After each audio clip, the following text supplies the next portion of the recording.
Are we live? We are live. We are indeed. Awesome. Hi, everyone. So we are going to do a whiskey stream to celebrate St. Patrick's Day. I hope that everyone is doing well in this quarantined celebration of a holiday. How are you doing, Omen? Pretty good. Pretty good. It's been quite the different type of St. Patrick's Day. All the pubs in Ireland were shut down officially. So that's been something. But no, it's been nice at the same time. People have been like super creative and posting up kind of their own mini parades since all the big parades are cancelled as well with their families or whatever. So there's a really nice virtual parade montage kind of up and about. I certainly am, Wendy. Oh, you're looking at the chat?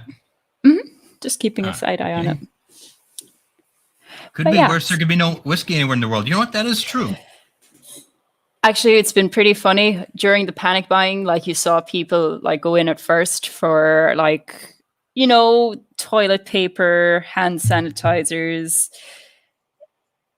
pasta. And then you saw some people come back in for like a second run, and it was loading up crates of like beer and all the important, the true essentials. So people were going to party anyway. Yeah, you can take out the bars, but you can't take out the liquor. So, and as we all know, every Irish person has an emergency stash. I'm pretty sure every Irish cupboard has whiskey inside it, even if they're not people who actually drink whiskey. I know that's the same in our house until I started drinking whiskey. Like, we just had 2 bottles of Jameson. My dad hates whiskey, but I inherited them, so that's not really something to complain about. And in my grandparents, neither of them, I think, drink whiskey, but there's always 2 or 3 bottles there as well. And now you said your dad didn't like it. Now, did you drink it growing up, or did you was it an acquired taste? I started on rum actually, and then I remember thinking the Jack Daniel bottles was really cool looking, so that's how I started, because the bottle was cool. But Jameson's is much nicer, I have to say. Once you start on Jameson's, there's no going back. Indeed, because I can't remember the very first whiskey I tried, but honestly, Jack Daniels, I'm not a fan of it, and I get ill every time that I have it. And it's got nothing to do with the amount that I drink. I don't know, I think it's the taste. I'm not too big of a sour whiskey guy. And Jack Daniels, to me, it kind of tastes like I'm sucking on a lemon. Ooh.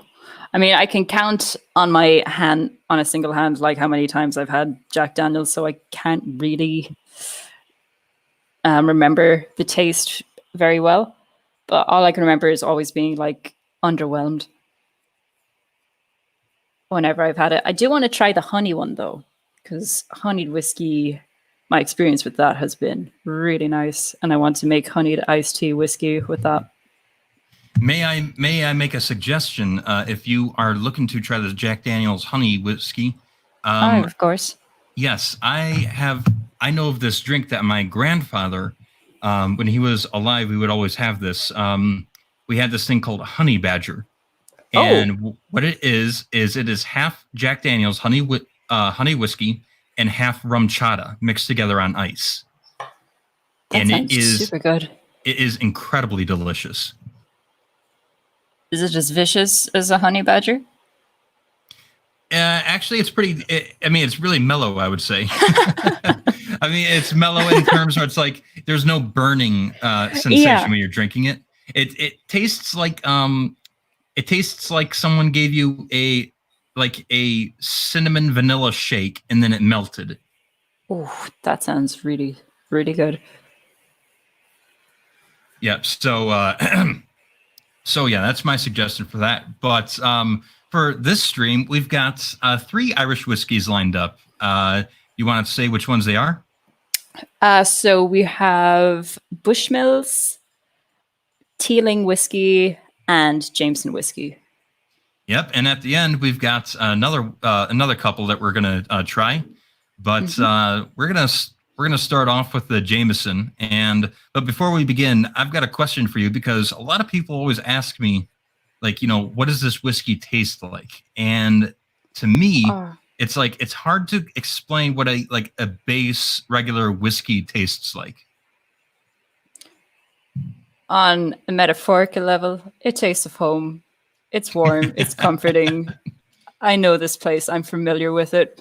But it's a very, very smooth whiskey. It's not harsh. If you're familiar with kind of the more Scottish whiskies that are heavily kind of peat based and they have that strong smoky peaty taste, it has none of that. It's spiced but sweet at the same time. Like I'm pretty sure it's more vanilla based in Jameson, but I always find that it has a really nice caramelly taste to it. Even there's no caramel in it at all, I think, but that's just what I get from it. It's interesting you say that because that's actually how I describe it, is being kind of caramelish. And it's the thing is, though, is like you said, it's not caramel at all. And even the Jameson, I've got the Jameson website pulled up. They actually describe it as the nose. They describe it as a light floral fragrance peppered with spicy wood and sweet notes. But for the taste, they say it's a balance of spicy, nutty, and vanilla notes with hints of sweet sherry and exceptional smoothness. Which I don't know if it's the vanilla acting with something, but like I always get caramel from it. Yeah, like it's the thing is, when you're comparing it to like a sour whiskey, Jameson and like other just I don't know how else to say it, regular whiskeys, they're not they don't have as big of a bite to them. Like even people who love whiskeys, it's like once they take a sip or a gulp of it, you can always see their lips pucker up a little bit. Yes. But Jameson and other whiskeys like it, they don't tend to do that. They're just kind of like, especially the one that I can think of that I could just drink like water is Writer's Tears. And like I have no burn from it whatsoever. And it's interesting because, whiskey is, it's almost what it's supposed to do. But it's kind of funny how when it doesn't do that, it's almost like a bonus for it. I mean, I don't work in whiskey. People can completely just take what I'm saying with a pinch of salt, but I think it might have to do with how many times it's actually distilled. I know Jameson's is obviously triple distilled. They put that on their bottle. Bushmills is triple distilled. I'm not quite sure about Teeling. I'll just because that would be the newest one. I actually quite like to have Teeling whiskey when I'm out. It's a really nice whiskey, but I don't know. I'm not that familiar with it in terms of how it's made. Well, before we go on to the other ones, let's take a little sip of the Jameson. Shall do. And what is it they say in Ireland for cheers? Sláinte. Sláinte? Yep. All right. So happy St. Patrick's Day, everyone. Sláinte. Sláinte.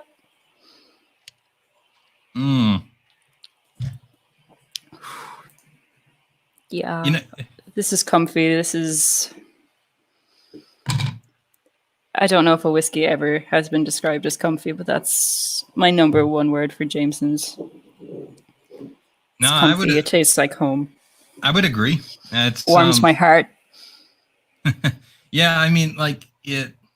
The thing is, some drinks that you have, you're usually drinking them because you're socializing or you're out with your mates watching like a sporting event or something. But like, if I'm just trying to relax for the evening, a lot of these whiskeys that I really like are ones where it's like I can just sip and enjoy and relax and not have to worry about everything. Oh, absolutely. I mean, I'm usually playing Dark Souls or whatever when I am having whiskey. So I don't know if relaxing is actually something I do a whole lot, but That's when you're doing that though. It's called drunk souls. I'm better when I drink. Exactly. Yep. Yeah. I think it was Chronic who mentioned this, and it's very very true. It's like it because the alcohol kind of delays your reaction to things. It's really beneficial in FromSoft games because it prevents you from acting from panic. From being trigger happy. Yeah. Maybe we need to do something more official, a scientific test. You're not suggesting that we play online and do a drinking game, are you? I think so. I think if we can organize maybe somebody on whiskey, maybe somebody on rum, somebody on wine, we'll see what's the best drink to calm your nerves when playing a FromSoft game. That sounds for science, of course. Yes, of course. Because all the scientists are busy dealing with Corona Chan right now, so somebody has to take up the responsibility of FromSoft and alcohol. So, what? Now I am a little curious about something, and I have been to Ireland before, but I was not able to drink when I was there. So I think I've missed out on a huge part of the Irish experience. And absolutely. And well, I'm hoping to get there back there at some point. But since you are Irish and obviously over there right now, may I ask why is it that whiskey is so important to the culture there? Well, drinking and stuff was a huge part of the culture because it really brought people together.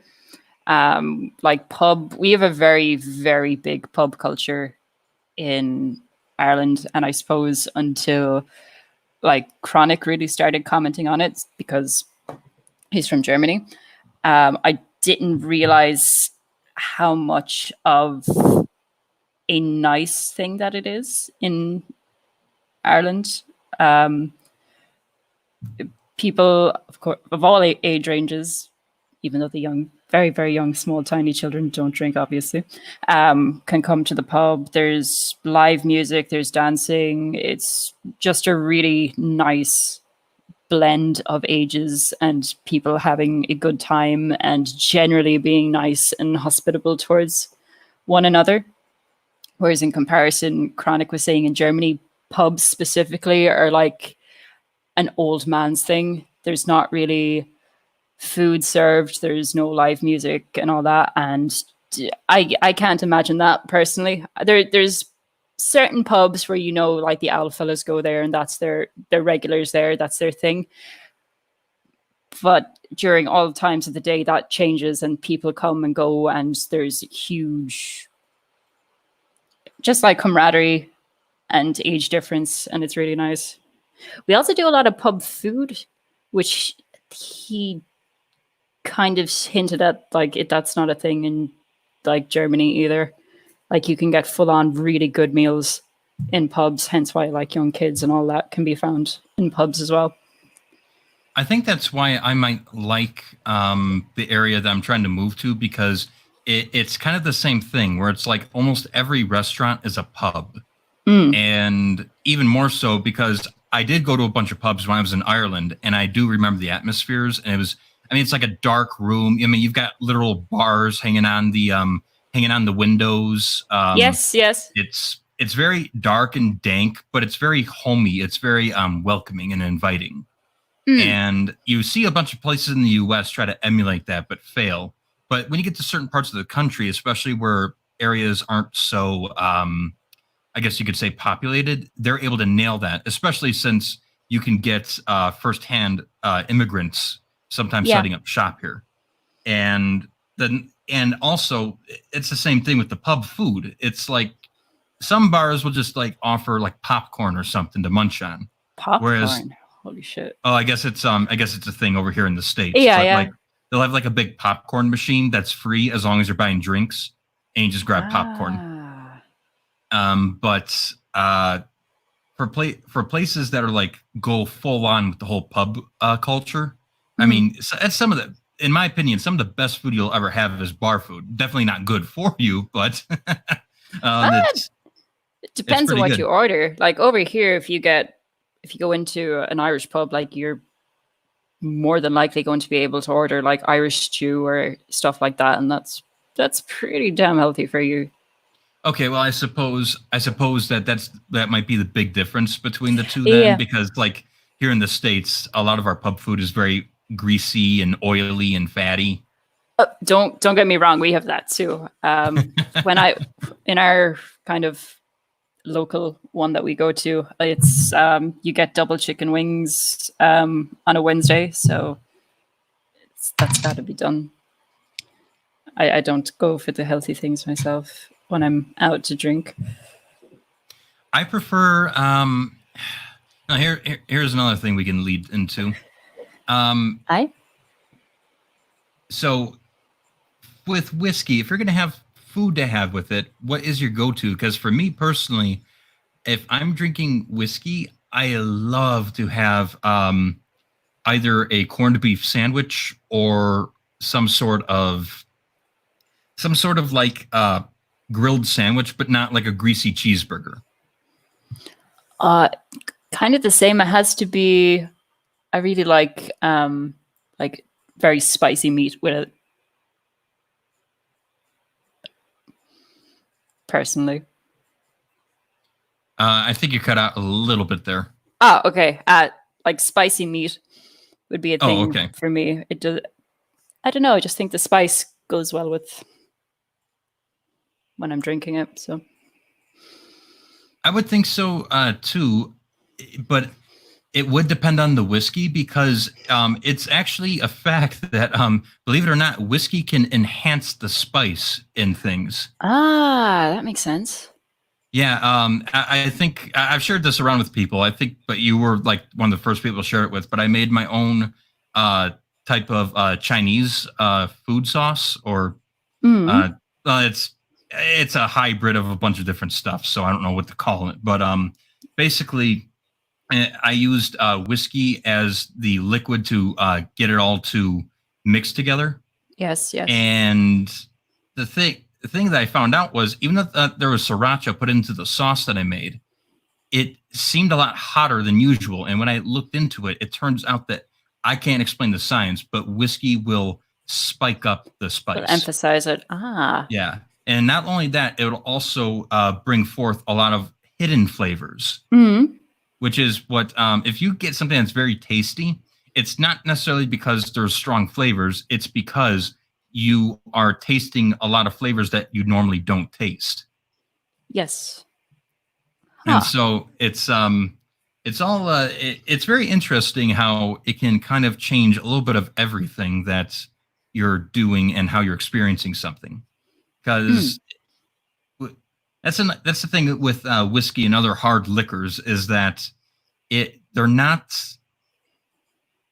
there's the reason why you almost get cultures affiliated with them, or like a whiskey culture per se, is because they're not something that you just grab and you start chugging.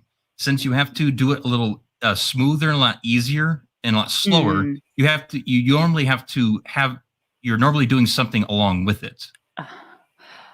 The only thing I can say is some my dad's side is up from kind of mountainside countryside in Ireland, and I'm nodding along, and then just something in me goes, no, no, no, because you've seen those guys up there. Just they'll pour a glass of whiskey. If you took like a soda glass and imagine just filling that up to the top and just seeing these guys drink it off, it's impressive. It's very impressive, and that goes on for the night. When my grandmother passed away, because I suppose this just might be a bit of interesting local trivia, it's actually tradition, like whiskey is the big drink up there. So people brought bottles and bottles and bottles and bottles and bottles of whiskey. And then the guys who dig the grave after the coffin is lowered and all that is done, they're served a glass of whiskey each, and they get to drink that first around the grave, and then everybody else gets offered whiskey. You know, it's it's incredible how a drink can bring people together so well. I just find it very fascinating because my mom's side, which were more in my hometown, like that's not done at all. It's very much a country thing, from what I can tell. Yeah, a lot of the uncles that I've had that have gone away, extended uncles, by the way, most of them were buried with their favorite bottles of whiskey. Nice. And of course, that's going to be it. I've always told people this. The saddest part about dying is I won't be able to attend my own funeral because I'm going to tell people to, drink. I want people to drink whiskey and party and have fun. Absolutely. Turn the taps on. Yeah, exactly. Well, let's move on to the next thing, which I'm going to do. I don't know if you're going to do it, but I'm going to have the Jameson, mix it with a little bit of Coke, and tell people what I think of it. Oh yeah, you go ahead and do that. Yeah, because I know that's how a lot of people drink their whiskey. So that's usually not anymore. That's how I started drinking it. Yeah, I was big for whiskey Cokes. Yeah, that's the thing. I remember my very first alcoholic drink, and it was Southern Comfort, and it was mixed. It was mixed with sweet iced tea. Ooh, that sounds really lovely. It actually, surprisingly, it was. And the thing that the people who were giving it to me though did not tell me was, oh yeah, by the way, liquor is pretty strong. It's not like drinking a beer. Chug, chug, chug, chug, chug. Yep. I told my friends because we were watching I'm a huge hockey fan, and I was watching a Red Wings game, and they were facing their biggest rival, the Colorado Avalanche. And I told them, okay, because they were trying to get me to drink, and I wouldn't, and because I thought that it would be irresponsible of me to start drinking when I was underage. Well, I told them if the Red Wings beat the Colorado Avalanche, who are like their big rivals, I will drink half the bottle of Southern Comfort. Oh, Salem, no. Oh, Salem did. Salem, no. Salem did. And I drank it, and obviously not right away. Like, I was pacing myself, but yeah, it was amazing. We were all partying, and the Red Wings won, and the Colorado Avalanche got killed. And it was their first loss of that season. So we were all partying and having fun. And what ended up happening was I was actually drinking more than anyone else because I was so excited that the Red Wings won. And, how did that end? Well, the way here's the thing. I didn't pass out. I didn't get a hangover or anything. And still to this day, I have never once had a hangover. Oh, nice. There's been so many of my family members, they kind of, not that they started with Southern Comfort, but it was a key drink in their life at some point in time. And then it turned out that one night things got hectic. One glass turned into an entire bottle. And then the morning after was a nightmare, and they never touched the stuff again. And that's the funny thing. Everyone keeps telling me that Southern Comfort turns people into assholes. But for me, everyone told me that I am the happiest drunk they've ever met. Oh, God. So yeah, anyways, what we ended up doing was we went outside and we just had to walk around a little bit, and we went into the woods, and even drunk, because I was the only one who knew how to navigate woods, and the rest of them were city folk. Of course. And I brought them to the promised land, rolled them out of the woods, and I did it while drunk. So yeah, there's some Salem trivia for you. Nice. And by the way, I was sipping on the Coke and Jameson, and I have to admit, I don't really like Jameson mixed with Coke that much. And I think the reason is because I think it changes the taste of the Jameson, in my opinion. I think it makes it more caramelly, which makes sense because I think Coke is kind of based with caramel, isn't it? Yeah, Like but corn syrup kind of caramel. exactly. But now this may sound weird, but in my opinion, I think that it gives it that bite that I said that we're not too big of fans of. Mm. And I don't get why it's like I feel it then, but I don't feel it when I'm drinking it straight. Aye. Well, my favorite way to drink Jameson's is with ice, with ginger ale and a twist of lime. It's such a really Ooh. refreshing drink. It's really lovely. Now I've had some drinks with that, but not Jameson. I'll have to give that a shot. Whiskey and ginger ale are apparently like kind of the things you're supposed to pair together.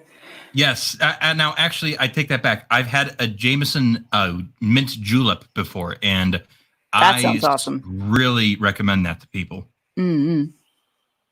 That But sounds really good. make sure you get actual mint leaves put in there, because mint juleps without mint leaves, in my opinion, aren't mint juleps. Oh. Will So do. It's actually, I remember you telling me that one. I really want to try that. It sounds so good. well, I'll see if I can find the exact recipe for it. I mean, it's Perfect. pretty simple. Thank you. Yeah. But let's keep things moving along. Have you finished your bit of the Jameson? Of course. Okay, now which one do you want to do next? Bushmills, I think. All right.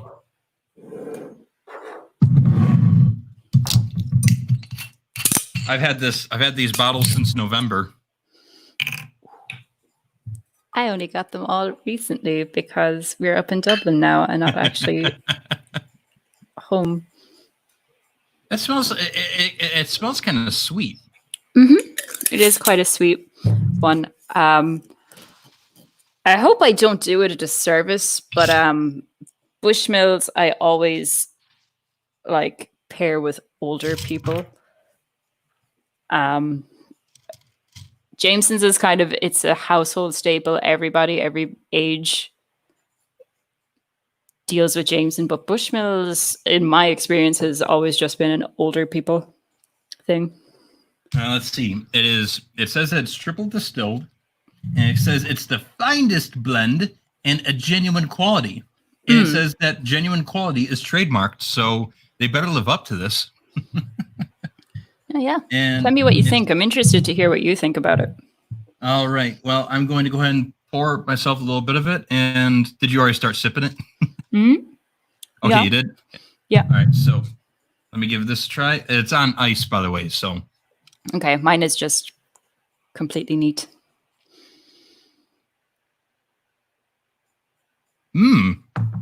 So it's like. It's good, right? I don't know how to explain it. It's like, it's kind of smoky. Yeah. I always get it. It's a very wooden taste to me. Yeah. But the thing is, like when I'm pulling it up to my lips, all I smell is just like that sweet bit. It's like it doesn't taste like how it smells. No, it doesn't at all. It does have a very sweet aroma. There's a nice mild spiciness. Yeah, I think the taste. I think I like that. I'm not sure. Like I'm not like going like, oh my god, it's amazing. But it's not because it's not good. It's just it's not what I was expecting. I mean, I prefer Jameson to this, but it's certainly like if you're stuck and there's Bushmills in the press, yeah, why not? It's pretty good. And again, it's a nice smooth one as well. It's not overly harsh or like bitter or coarse, I guess. Now, I don't mean to sound pretentious, but I tried something that a lot of people swear by, and I just smacked my lips and clicked my tongue to try to draw another flavor. And I do have to say, like, you do actually get a little bit of that. It emphasizes the sweetness when you do that. The smell is definitely very vanilla-y to me. Mm-hmm. But yeah, that's really nice actually. I'll keep that on I'll keep that on the back burner. I just think the thing that would prevent me from going out of my way to get it is the price, because Okay. for I think this was like 30 something, and it's not that big of a bottle. So I think we were actually kind of the same. I think it was maybe €30 for a 700 milliliter. Yeah, I think this says it's 750 milliliter. Oh, okay. So you got like even bigger bottles. Wow. Yeah, I'm just it was in the higher end of the 30s. Not too bad then. But yeah, it's now you'll definitely drink it, I'd imagine. It says 1608. Is that the year that it was founded? The year that it was founded. Your bottle isn't from 1608. No. I didn't mean that at all. I meant like when Bushmills was founded. Yeah, I believe so. It's up. Technically, it's in Northern Ireland. It's in Antrim. Okay. So now, so is it technically, because it says product of Ireland? Is it technically Northern Irish? I think they're just kind of stuck up top. They want to be Irish. Everybody up north wants to be Irish for the most part. Well, that's what I'm going to say. I'm very biased. Well, we'll try to avoid the whole Ireland and Northern Ireland thing, because I know that can be heated with some people. Just because it is Antrim and it's topical. They were one of the first places with the coronavirus in Ireland to do the drive-through testings, kind of following South Korea's take on it, which is an excellent idea. They also have made the tests for coronavirus that show up in 15 minutes. Oh, wow. But Northern Ireland has, at least until this morning, because the news changes so rapidly, Northern Ireland actually didn't bother to order like any from them. Even you're making it at your back porch and you don't order any. It's nuts. Well, that's the NHS for you, isn't it? None of it's in Ireland. Well, but I suppose that was Northern Ireland's call. So yeah, that was pretty dumb. Yeah. But yeah. There was something I was gonna. Yeah. Here's some. Now, since we brought up Northern Ireland, Omen, I am sure you're aware that we have a drink here in the States that it pays tributes to a certain incident that goes on. To the Troubles. Oh, yes. Oh, yes. Yes. We call it the Irish car bomb. I've heard of this. Yes, it is delicious. It is. So it's about half a pint of Guinness. And then you drop in, I personally like to do a shot of Jameson and a shot of Bailey's, but some people just like to put one shot and then half Jameson, half Bailey's. You drop it in there and then you chug. It's probably my favorite drink ever, honestly. But see, I can't imagine them all working together. I know like quite a few Irish people really dislike that it is called an Irish car bomb, but like I cannot help but imagining my stomach reacting as if a bomb was put in it with all those. I think it's the cream liqueur mixed with the stout and a whiskey that I'm just like, I don't think that's for me. Well, you do know that if I do come over to Ireland, I am going to make you drink it. Oh God. It's honestly one of the smoothest. It's honestly one of the smoothest drinks you're ever going to have. We will see. Okay.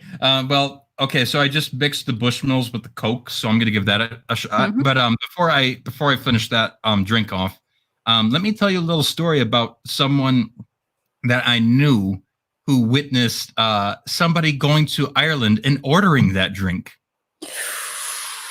It went nasty, I imagine. Oh, it's pretty amazing. I think I've told you this before, but let me just share it to everybody. Okay, so a guy, he walked into the bar, and the person I knew was watching this happen. And this guy's an American tourist. He goes up to the bar, and he says, "I would like an Irish car bomb." And the whole bar didn't go silent, but apparently, like, the people who were standing around him, like, kind of just like the the stereotypical, like, everyone like just drops what there is in their hands. They all turn. Looks over at him. Yeah. And so here's the thing. The bartender gave him a death glare, and the American was like, "What?" And the bartender just went about his business. He came back with 2 shots of whiskey, and he put them down and he said, "Here's your fucking Twin Towers." Uh-oh.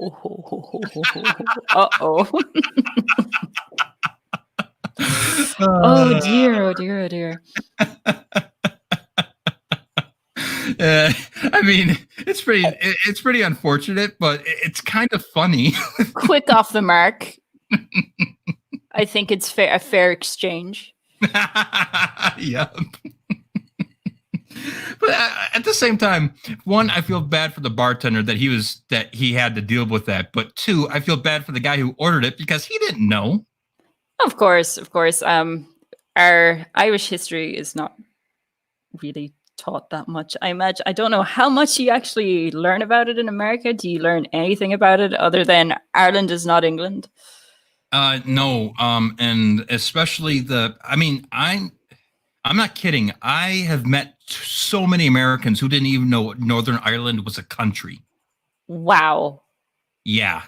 Like, no, seriously, like I kept one of my, I may have stolen one of my grade school textbooks. Thief.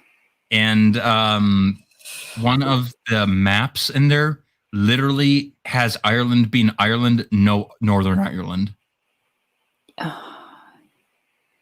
And yeah. But yeah, the North is complicated. The North is very, very complicated. I mean, there's a bunch of stuff that kind of interests and fascinates me about the Northern Ireland debacle, but it's like there's some areas where it's like I just don't understand. I don't think that a lot of people are going to understand it unless they live there. Because pretty much, here's the thing: like there are some people who, like, when you explain to them what the IRA is, they like it, depending on like the person's opinions and politics or beliefs. Like they'll hear what the IRA does, and they'll literally go, "Well, that doesn't sound so bad," or they'll just immediately condemn them. And it's like to me, it's like I don't think you're. This is one of those situations where it's like I don't think your opinion matters unless you actually live there. Yeah, and it's very murky. Like my own. Obviously, I was way before my time, but my personal experience would be that technically, my great grandfather was Ra, and that was because he was fighting to have his country be his country again. And that sounds fine. And that is fine. Like on paper, if you have to fight for your homeland, that's what you do. But the Ra did some incredibly fucked up shit. Yeah, it just goes to show it's like, you can have whatever opinion you want, but as soon as you start threatening people's lives, we need to have a talk. We did. They were semi-interesting. Like when they went over to like bomb streets and whatever, they would actually call in ahead of time as well, and they did give warnings. It's messy. It's very, very messy.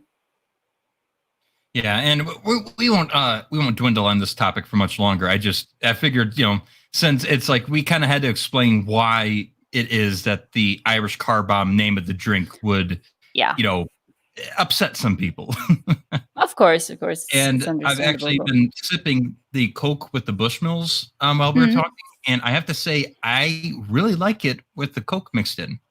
It's actually, I know this is going to sound weird, but the smoky flavor really goes well with the caramel flavor of the Coke. Ah, geez, I might get that a try then tonight then as well. Yeah, I actually really recommend it. However, when I'm mixing drinks, I'm always making it with more whiskey than Coke. So when I give my opinion on that, understand everybody. That's the thing is, I prefer the taste of whiskey over cola. So I'm going to make it so that I get more of the flavor that I personally enjoy. My levels of whiskey and Coke ratio change over the course of the night. So And Slim says, "Come for the whiskey, stay for the history lesson." it's not much. It's very botched history lessons, Slim. So if I you mean, could take any info from it, I'm glad. I mean, the thing is with that whole situation is, unlike what a lot of people say, unless you live there, you understand it is still very much alive. Like the It con. was some like in 1995. That is when we had our official peace agreement signed. Like that's pretty freaking recent. Yeah, if I'm not mistaken, this was going on for decades. Yes. Even after kind of that we got our republic, there were still a lot of troubles, especially up north, because you had people who were fighting the fight for a republic, and then you had the Unionists who wanted to stay part of the UK. It very, very messy time. One of the big things in parts, speaking Irish was actually made illegal. So wow, of course, that's kind of extreme. but if you take the language of the people and force them to speak your tongue, that's just another kind of method of control. But of course, once all those guys were put into jail, the only thing they would talk to one another in was in Irish. And just so people know, because sometimes when you look up the language Irish, it doesn't come up. What again is the official title for that language? Oh, Gaeilge. Yeah. Or I guess some people pronounce it Gaelic. The thing with Gaelic is that there's different types. So like Scottish Gaelic, I think Brittany actually speak their own like Britannic Gaelic as well. They all sound very, very similar. I don't know if Welsh is included in that, because Welsh doesn't sound anything. I can pick out a lot of similarities between like the Scottish dialects and the Britannic dialects, and with the Irish ones. So like we might have a few words changed around. We might have slight pronunciation differences, but I could make it out. But with Welsh, I don't know. Welsh, I think there might be their own little thing, and that's fine too. And so that's something that I have found, because as a lot of people who know me know, I'm actually working.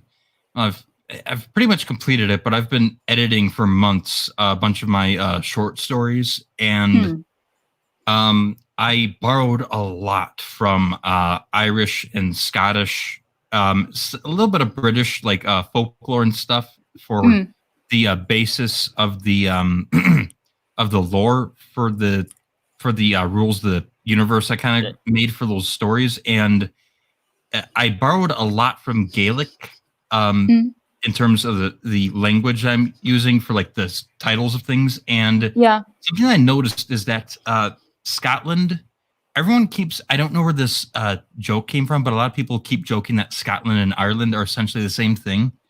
And when I've looked into the difference between Irish and Scottish Gaelic, I don't know how you can say that because the differences, especially between Ireland and Scottish, Irish and Scottish Gaelic, they're pretty significant, especially when it comes to I'm not sure what you call them, but like the symbols you use that go above the letters. Oh, the fadas.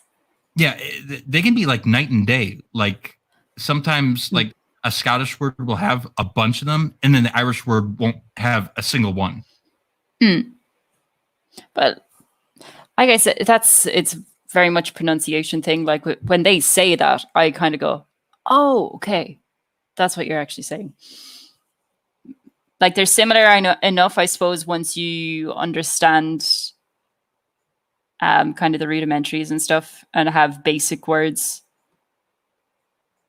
At least that's what I found in my experience. Not that I've done any deep readings into Scottish Gaelic, just from the day-to-day things that I've seen people say in Scottish Gaelic versus Irish Gaelic. And I'll ask another question as I pour a little bit of the tealings. Actually, if we're on the topic of Irish, Ishkaveha is the Irish word for whiskey, and it means water of life.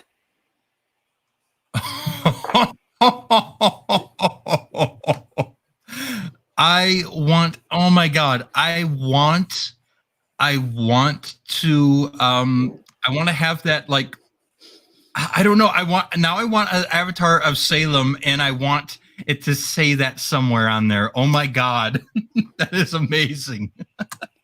Smallum ishkeveha. Oh my God, that is the water of life. You know what's amazing about that? It's how true it is. Exactly. We knew what we were doing. Yeah. Oh, okay. So I'm gonna pour a little bit of tealings, and so, I mean, you were actually already turning into. You're already transitioning to what I was going to bring up next, and I was going to ask: is there any Gaelic words that you could educate us on? Ishkeveha. I suppose Lo Ela Padrachona Div would be Happy St. Patrick's Day in Irish. The one that I had said earlier on my Twitter feed, I suppose it's a little more archaic sounding. Barachti na Fela Urv Galer. So that's essentially blessings of the festival upon you all. So that's very dramatic. That's one thing I really like about Irish. We're such an old language. We don't have a lot of modern words. So when we're trying to come up with that, everything sounds over the top, dramatic, poetic.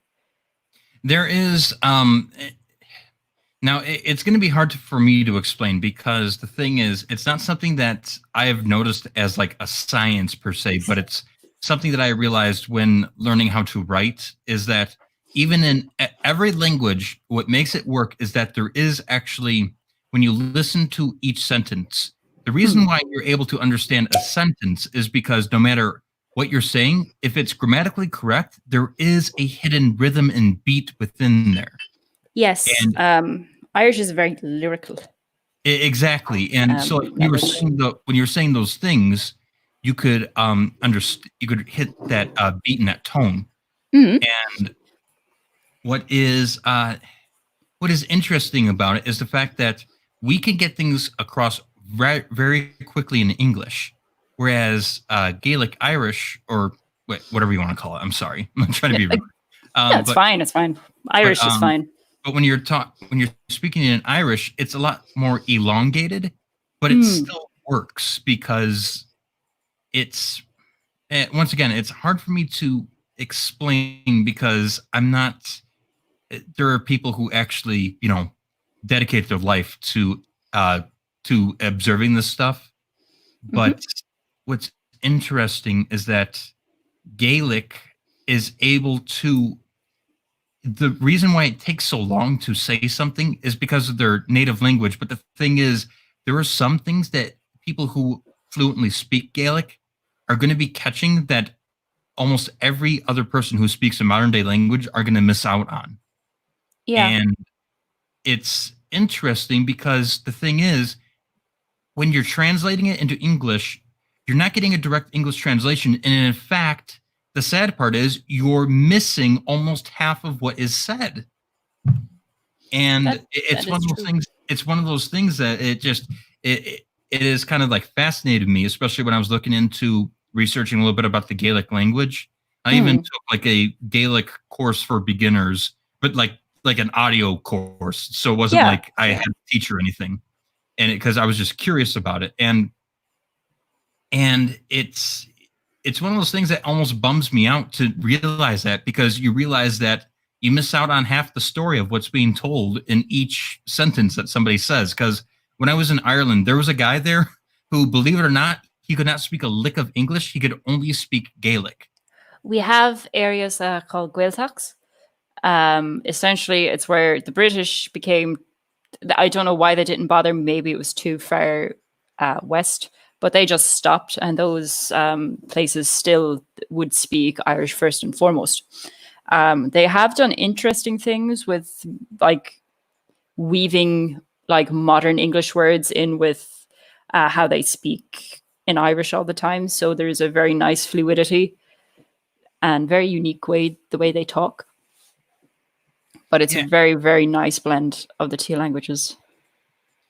And what had fascinated me about the guy that who could only speak that language is compared to the other people who are bilingual, he could get things out right away.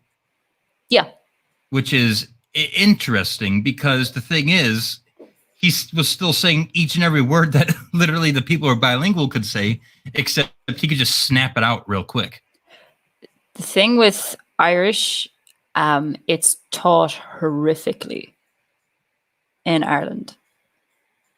Isn't it required, though? It is required. I had heard recently that they were going to stop that. I hope they don't, because my high school self would be spitting nails at me going, oh, I hate Irish. What the fuck? But no, it actually is a really beautiful language, and it is something that we should keep alive, I think. But it's taught horrifically, absolutely horridly. Like, we have such a rich kind of tapestry of stories and phrases and just ways of speaking, but 16-year-old Omen was learning how to talk about the recession in Irish, something she didn't want to even talk or write about in English, let alone in Irish.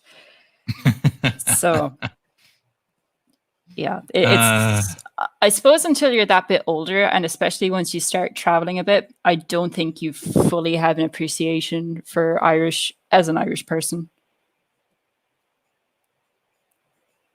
Okay. That's what it's been in my experience anyway. Isn't it true St. Patrick's Day is not a drinking day from Ethereal Dragon? Are you from the church? I kid.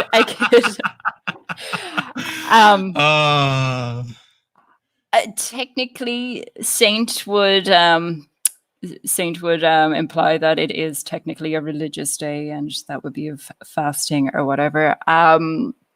It's been interesting because since I believe 1916, like, St. Patrick's Day wasn't even that big of a thing until after we reclaimed our independence. And then there was a huge resurgence of things, because during that time we had a huge resurgence of, like, hurling is our traditional sport. And so a lot of those kind of old things, a resurgence of Irish, and a lot of emphasis being put on the language and things that were culturally Irish. So St. Patrick's Day has kind of moved from being a religious celebration, even though there's still St. Patrick's Day Mass, all that jazz, but it is, I think, to a lot of people now much more a celebration of being Irish. So the not drinking has also pretty much gone out the window. I mean, like, even here in the US, it's just alcohol excuse day. That's all it is. Gosh, that's the entire weekend, and then the rest of the week, the weekend before and the week after. Yeah, it's not. It's pretty much just a day here in the US, but it seems like, from what you just said, it is like it's an event. Like, it's a huge thing. And okay. Before we continue, I'm going to go ahead and sip the tealings. Me too. All right. So, what's the word? Schlante. Sláinte. Sláinte. Or hang on, I'll neaten it up a bit. Sláinte. Sláinte. Yeah. All right. Not even a conformed Catholic. I was only messing, my dude. It's all good. I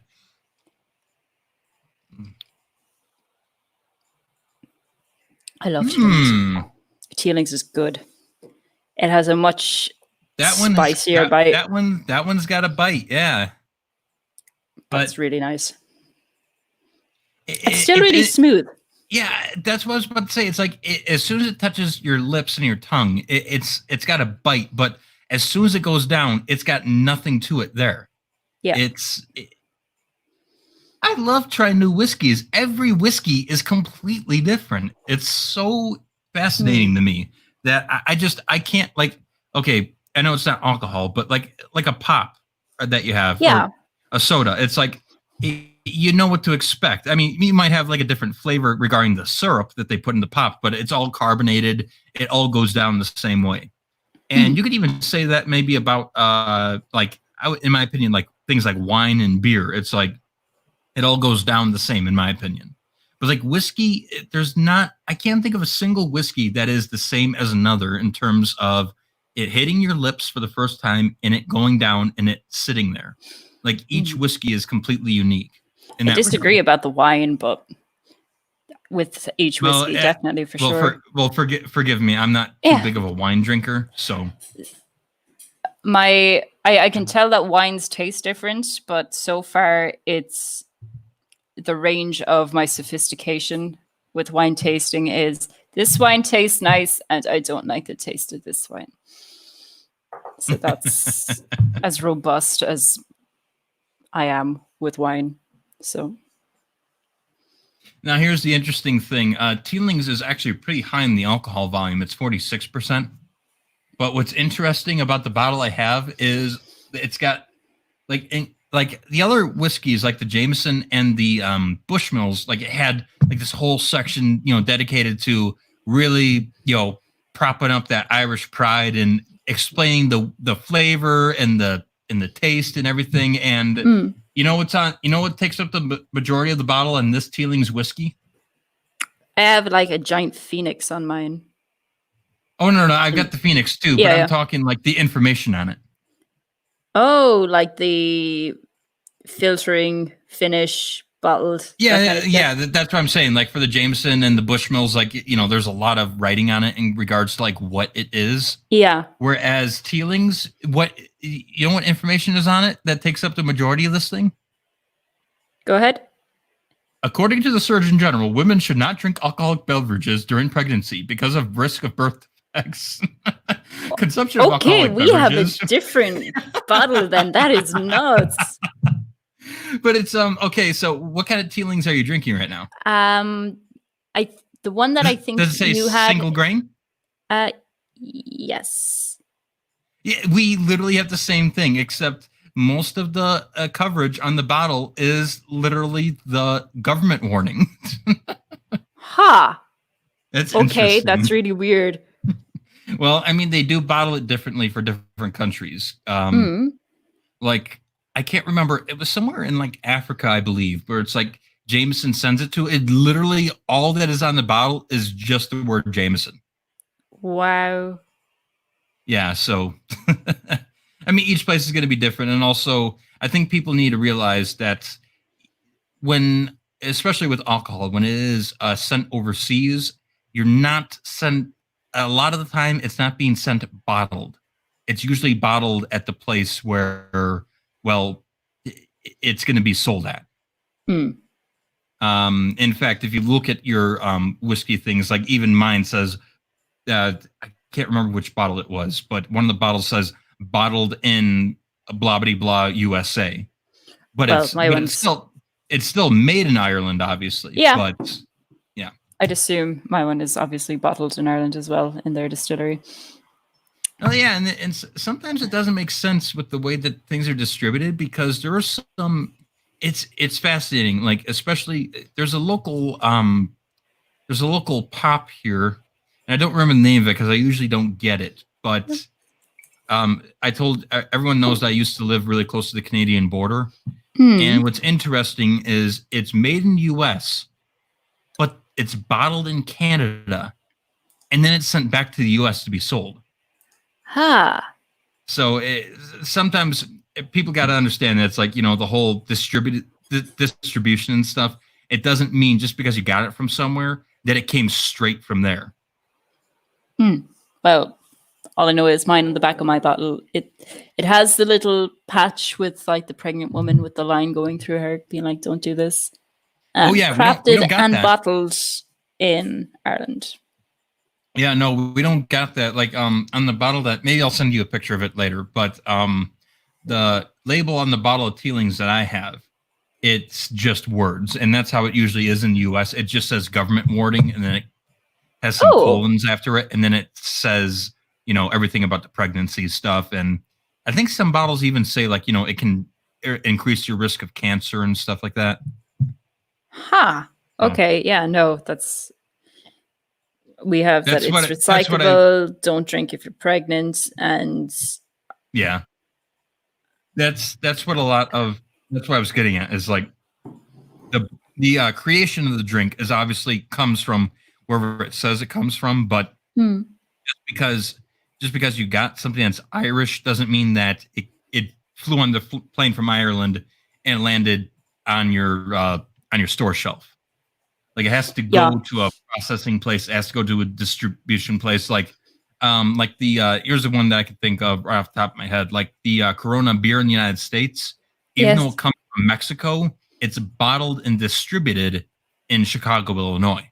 Ah, You okay. literally have to travel hundreds, if not thousands, of miles from Mexico to be bottled first. Huh.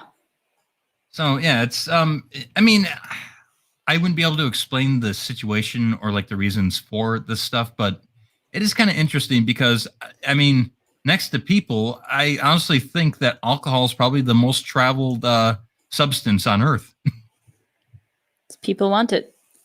Yeah. Give people what they want. Well, I'm gonna mix the Tealings with the Coke, and then we can move on to our surprise whiskeys. Yeah, it should be good. It's usually what I have out. Okay, so I'm gonna the Tealings actually came with a cork, whereas the other two were just screw-on caps. Yep. Well, I don't mean to. I don't mean to steal the show all the time. So if there's anything that you want to bring up, just let me know. No, you go ahead. How do you find it? I'm interested in what, because you don't usually mix your whiskeys, so I'm interested in what you think. Okay, well, I'm gonna give it a sip right now.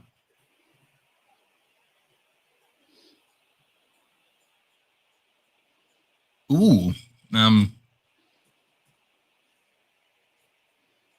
I. One second, I gotta take another sip of this.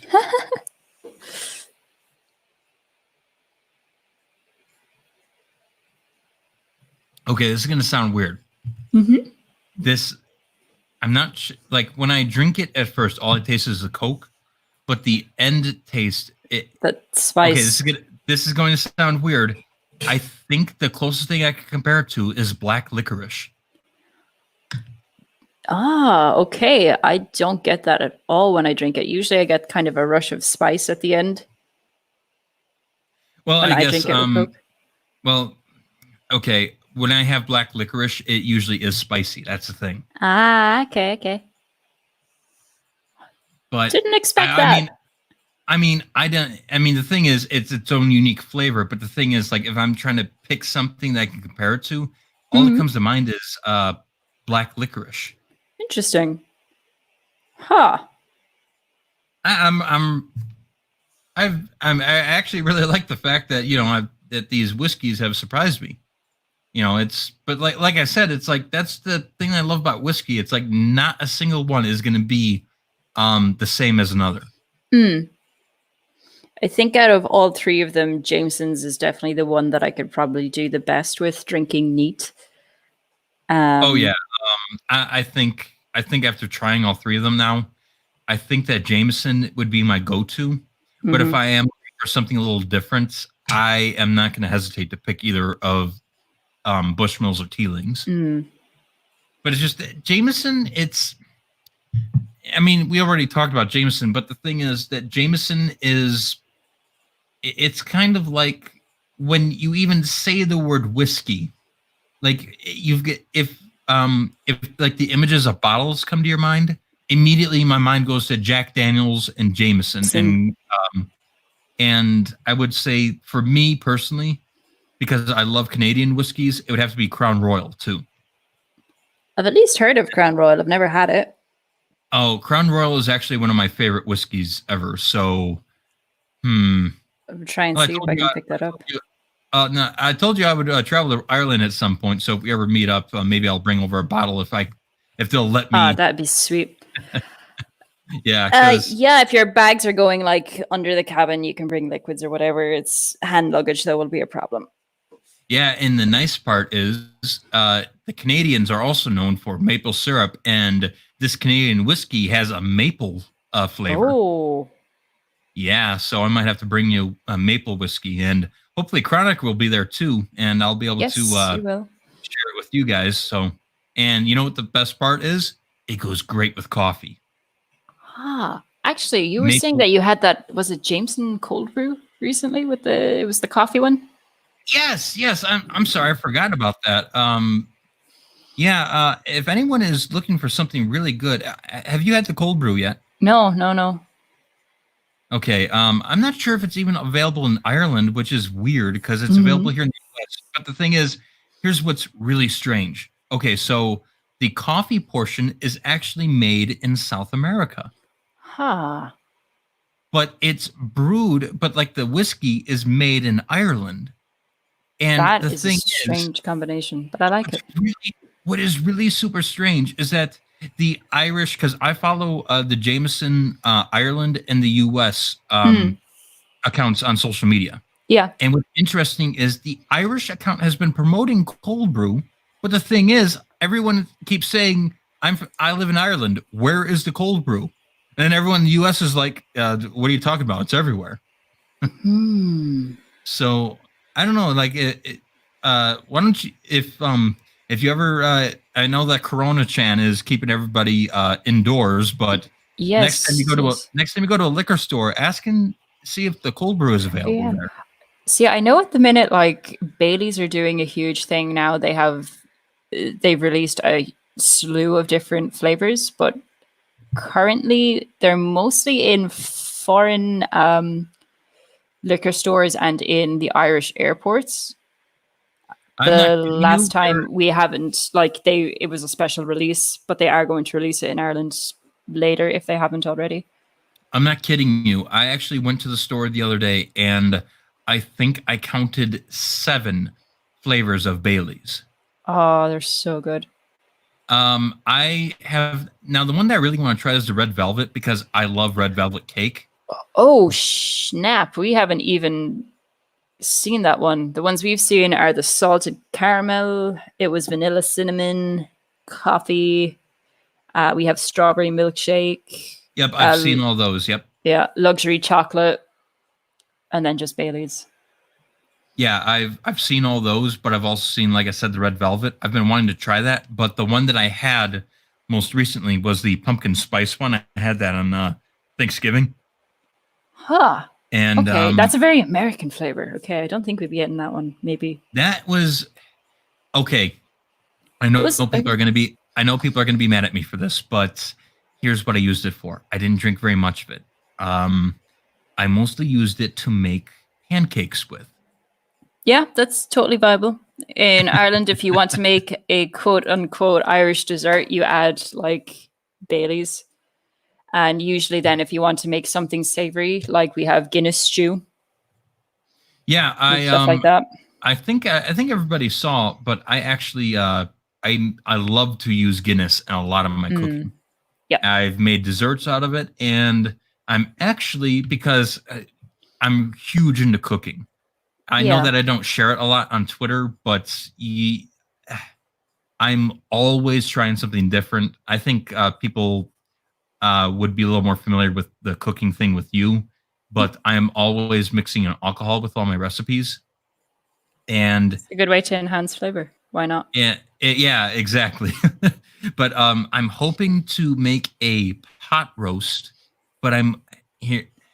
It's hard to say the ideas you have in your head because a lot of people will go like, "Ew, why would you think that?" But I'm hoping to make a pot roast and use the gravy base with Guinness. Yeah, I could see it working. Like Guinness, again, like if you want like Irish steak, it's more than likely steak that's been marinated in Guinness. A steak marinated in Guinness. I have to For admit, that example, sounds really good. I don't know. That's just what I've noticed with our cooking. If it's dessert, it's more than likely just add Bailey's into the dessert mixture, and now it's an Irish whatever cake. To be fair, though, Bailey's is a really safe and good go-to, and when in terms of dessert. But and a lot of people disagree with me on this, but I have to say I prefer Carolyn's Irish cream a little better, and I think the reason for that is because I like the Carolyn's isn't as sweet, and you Mm, guys know that I prefer the liquor taste, yeah. like the whiskey taste, and Carolyn's kind of has that, and it's even bigger benefit for me because it is way cheaper. I could just stick a straw into a bottle of Bailey's, and that's enough for me. I'm good. Well, it would be okay with me if it weren't for the fact that me personally, once you get to a point of being too sweet, my stomach Mm. gets a little weak. Ah, that's fair. I love sweet drinks, so it's perfect Yeah, for me. that might be why I prefer whiskeys straight, because when you mix them with too many sugary things, because remember, people, alcohol, when it breaks down in your body, it turns into sugar. So you're already dealing with a lot of sweets, even if it may not taste sweet. Here's one you might try, considering you like Midori as well, and talking about sweet drinks. For those who don't know, it's a melon liqueur. It's called the Emerald Isle, and it's 1 part Midori, 1 part Irish whiskey, and then I suppose tonic water to taste, soda Why haven't water. you told me I about don't. this already? I'm telling you now. Go forth. I'm just joking. I'm just joking. I'm just But yeah, joking. I know. It's grand. It's all in good crack. But yeah, that's And one. And Irish coffee. How have we not spoken about Irish coffee? Jeez. well, Like we did talk actual about Irish cold brew. Does coffee. that? Yeah. No, it doesn't count. You Okay. need a nice layered Irish coffee. Now here's the thing. Here in the States, what is considered Irish coffee is usually just Irish cream flavoring, but Eh? not alcoholic. So I'm actually going to ask you what you can tell us about Irish coffee, because over here it is incredibly, may I say, tame. Whiskey, Because coffee, cream. yeah, that's the thing. That's what I think when I think Irish coffee. But like when I go to a restaurant and like I see Irish coffee, it just says, "Oh, we mixed Irish cream into it." I'm like, "Great! What cream did you mix in?" And they're like, "Oh, this non-alcoholic one." That is fake And news.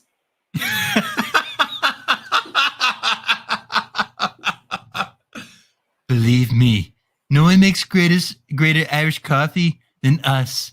It is completely authentic. Believe me. Sorry, Fake people. news. I hope I didn't Fake trigger you with my news. Trump This impression. is you're getting scammed out of money getting that's not even an Irish coffee. That's I don't know. I'm I don't know, offended. because okay, forgive me.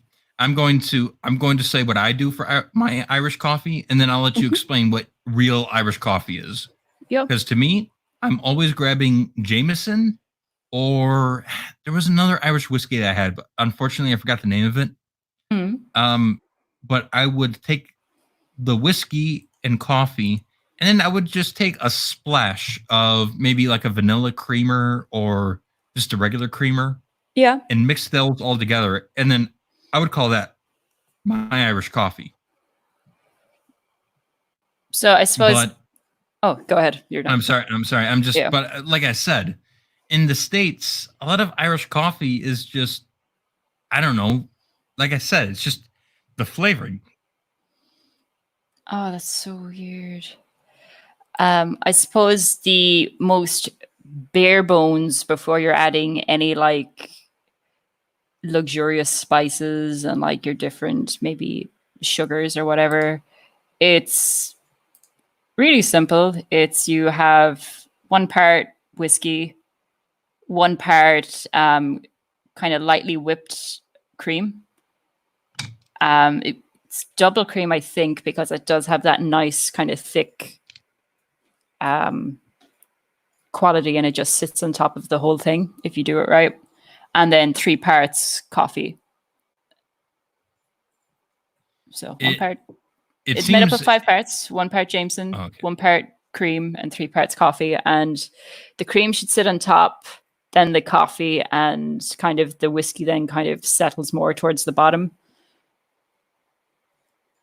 And it's interesting that you bring that up because it actually seems like that's more of a like it's actually a precise cocktail as opposed to just throwing things together.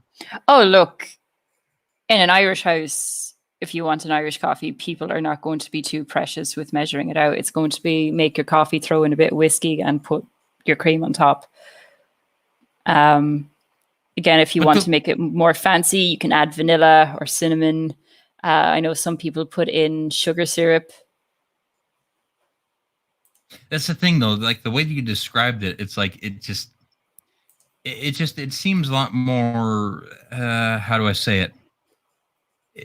It seems a lot more like there's actual effort put into it. Whereas, like I said, here it's just, oh yeah, it tastes like ice cream. No, they're missing the point. Yeah, and I got to admit, it's like the thing is, like you understand, like if you've had the Irish creamer, not Irish cream, but Irish creamer here in the United States, I don't know it's what that like is. it's just the coffee flavoring pretty much. It's like you see it how it imitates that whiskey kind of hints to it, but it's like Yeah. the thing is once you've had like the actual whiskey in your coffee, when you have that flavoring, you're just sitting there going, man, what is this? No, you're just sitting there like, man, it's not bad, but I could be having the actual thing right now. Yeah. So personally, I don't really drink the whiskey Irish coffee. I just replace the whiskey with Bailey's because I prefer sweeter. And there's nothing wrong with that because, quite frankly, Bailey's and coffee is incredible. But before we move on to our last whiskey, let me tell you all another alcohol story with Salem. Are you all ready? Gather round, kids. Gather around, kids. These are bad.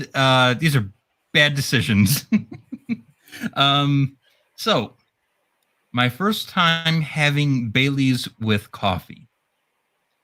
I was invited. This was my first year of college. I was invited to a huge breakfast party.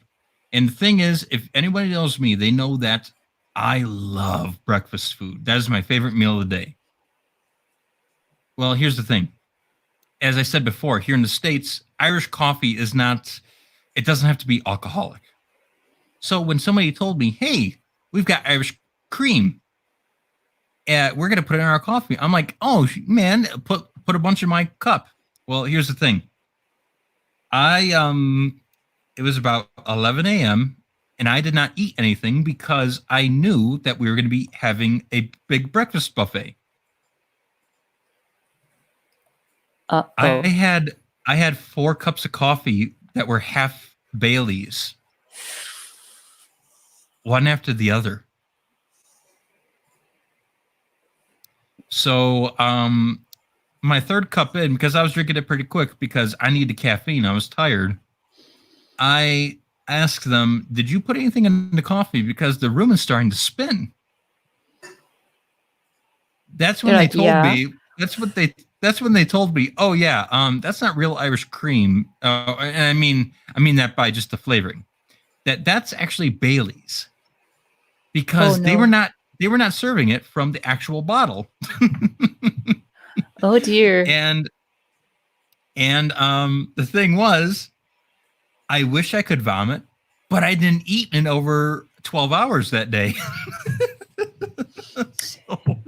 So I was sitting in the bathroom for about an hour, just holding my stomach and regretting my life. I can see that. You should have eaten the breakfast. No, but that's the thing. The breakfast wasn't ready. And so finally they came in and they're like, we're sorry about that. We brought you some food. And I said, is that 3 pounds of protein and meat? And they said, no, this is the veggie omelet. I'm like, you don't come back to me until you have 3 pounds of protein. And that's so pigeon. Yeah, because to me, protein really balances like when you've had way too much sugar. I know when my brother used to come home from drinking, he would go through half to a full loaf of bread. Nothing on it, just the bread. Yeah, I mean bread is nice, but to me it's like I don't know, there's something about meat Mm. really seems to like settle the alcohol. Yeah, yeah. Um so yeah, I that there's your story. I sat on the toilet for an hour. And let me let me clarify. I wasn't using it. I was just Mm. sitting there Of because I had to be course. prepared if I was going to be sick, even though I literally had nothing to throw up. But so they brought me this big giant meat lovers omelet, and they went so far as to put so much meat in it that they went to the supermarket and brought me lamb meat to put into it. Ooh. And I ate that whole thing, and I tell you what, I'm not a believer, but I was certain there was a God at that moment. so Yeah. so yeah, it was Fun time. that was my introduction to Bailey's, and quite frankly, I don't regret it because it's still a good drink regardless of my first interaction with it. Yes.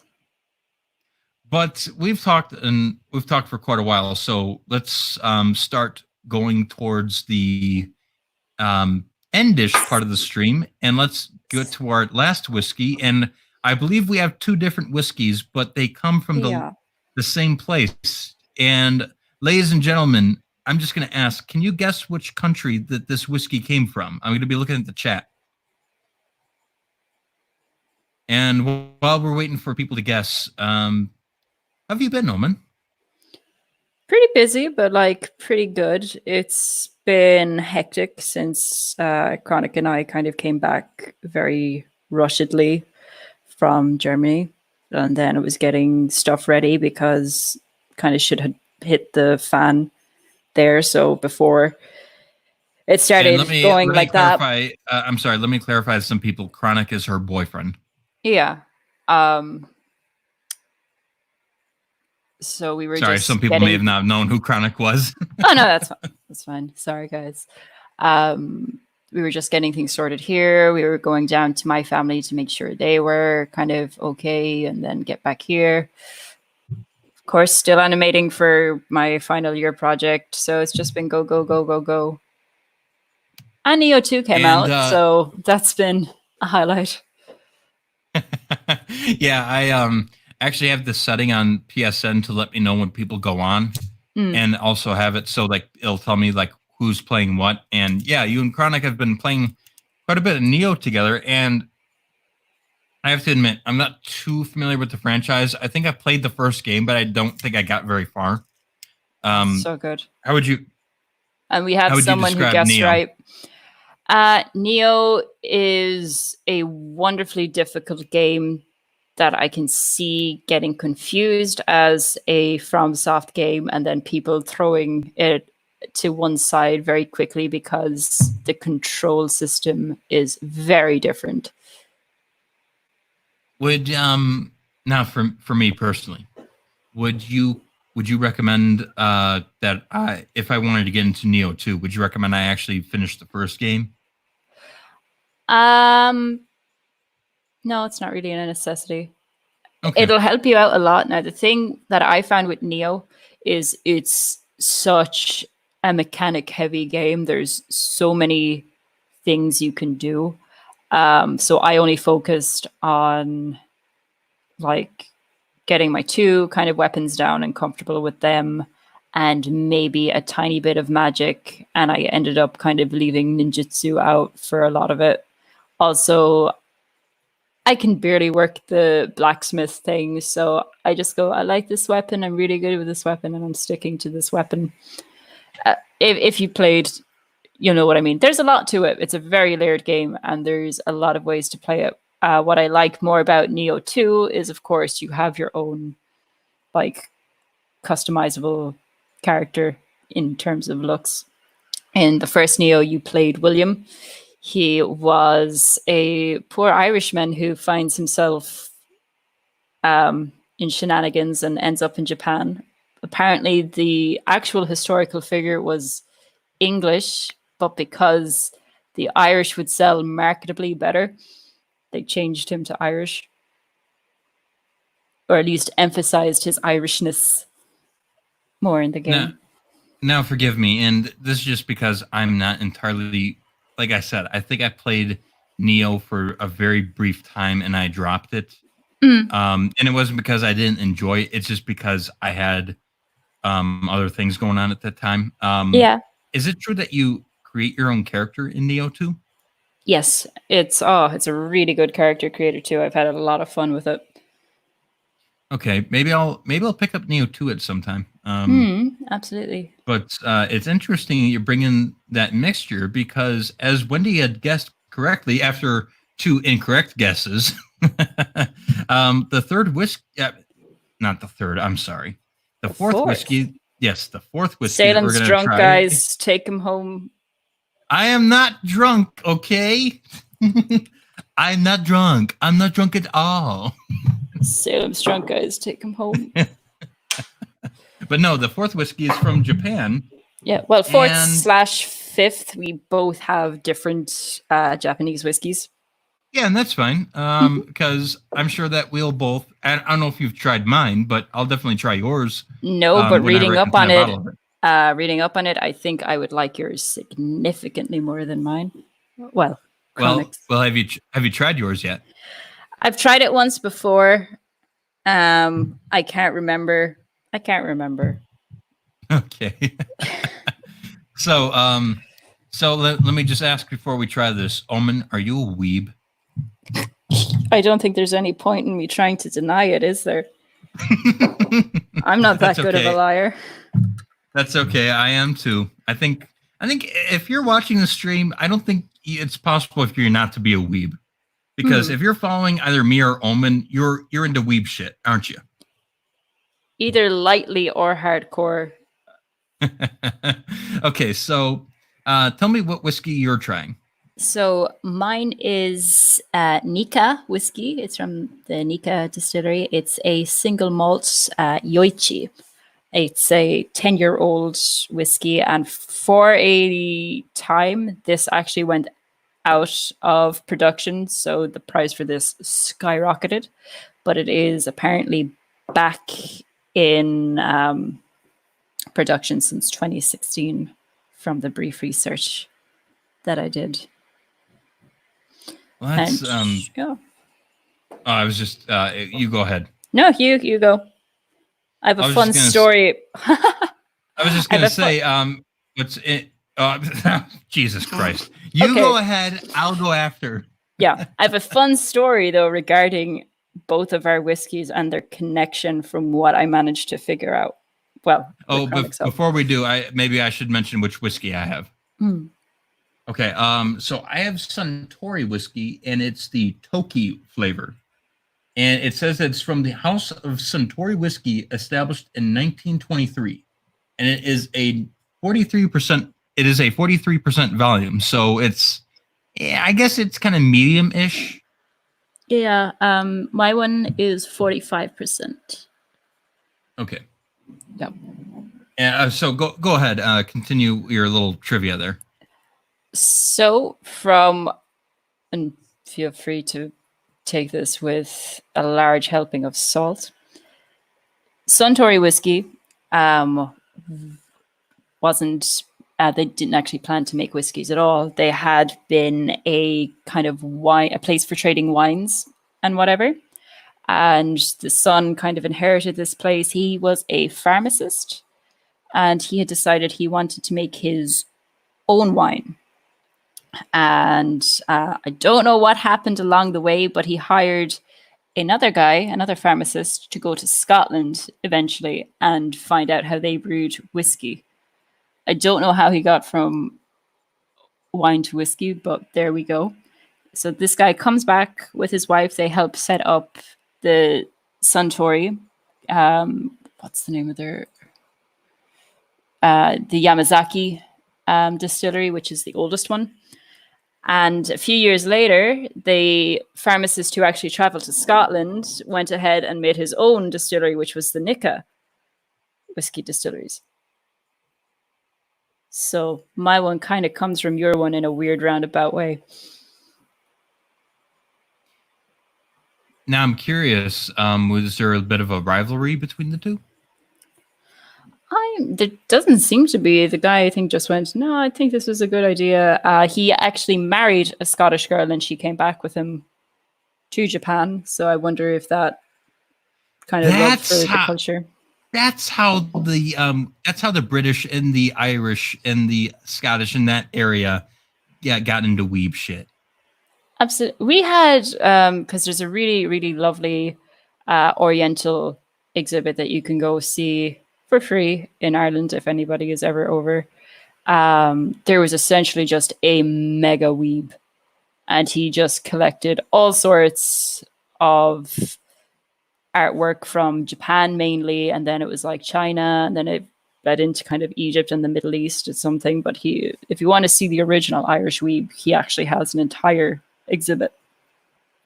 That was kind of the same thing. I traveled to Denver back in January and went to the art museum there, and they had a section where it's like even all this artwork was from like Japan, but it wasn't there because the Japanese sent it over. It's because somebody went over there, bought it all, and came back. And lo and behold, you look into the person's history, and they were a huge weeb. This guy, he had traveled there. Like, I don't know if his family moved on business, but he was 6 when he first went over. He was stupid young, and he got his first things there. And they had some of those bits from when that he got when he was 6, and he just kept consuming. It's always interesting to observe those kind of, I guess you could call it hybrids of things because, like with the United States is very, very. There's no one singular defining culture that led to its identity. So Yeah. you kind of, if you hear that the United States is involved in another country, you're like, well, of course. But it's like, you hear about smaller countries, and I'm not saying that Ireland is like, didn't contribute anything significant, of course. But I'm saying that, when you hear about Ireland being intertwined with another country like that, like Japan, which is on the other side of the globe, it's a little more, I guess you could say, it's kind of peculiar Yeah, because like it's like you wouldn't think those two would have a reason to be affiliated with one another. absolutely not. Like I was like, whoa, he must that was like such a rarity back in those days to think that you'd even go to the Orient, I suppose, at the time. We do have going back even further because a lot of our older texts for like the Book of Kells, where the monks would essentially just rewrite the Bible all day, every day, they used a lot of blues, so they had to go trading around. And we do know there is one story. The Irish for black people is actually Dina Gorm, which translates to blue people, because we have a kind of boogeyman devil creature called An Fear Dubh, which is the black man. So because whenever the traders went over to deal with the Africans or whatever culture they were dealing with at the time, to not put on like any bad vibes or bad mojo or bring on this kind of curse. I don't know if the guy's favorite colored clothing to wear was blue, but he essentially helped name the entire black race for the Irish people. So Dina Gurham. There you go. So when it goes really, really far back. Well, yeah, the more you know, right? Yeah, yeah. Okay, so let's. I'm gonna go ahead and pour the last whiskey, and Yep. we'll go ahead and give each of ours a try. And I mean, since they're different, we'll have to compare and contrast, I suppose. I would say mine smelt really nice. It is a Here, really lovely aroma out of the I'm bottle. gonna, It's sweet. I'm gonna give mine a scent. I didn't smell it yet. Oh wow. Here, 1 second. Oh wow. Mine smells like straight up vanilla. Mine is more fruity. I can't tell which one, but it does. Yeah, There's a hint of vanilla in there, but it's fruit I get first. Yeah, like out of all the whiskeys, this one just smells completely like Like, I'm not kidding. It smells like if you've ever opened a fresh carton of vanilla ice cream. Mm. That's literally what it smells like. Huh. So That I'm gonna sounds pour. super nice. I'm gonna pour just a little bit. And since this is our last whiskey, I think that we should give a toast. But I don't know how to say cheers in Japanese. So, Oh, kanpai. oh, kanpai. Pretty sure. Okay, so let me know when you're about to sip, and we'll go ahead and do that then. And if it's wrong, then you know what? It's going to be funny. So let's go with it. Let me make sure. I need my weeb cred. Yep, kanpai literally means dry cup. Sounds good to me. So, 3, 2, 1, kanpai. Kanpai.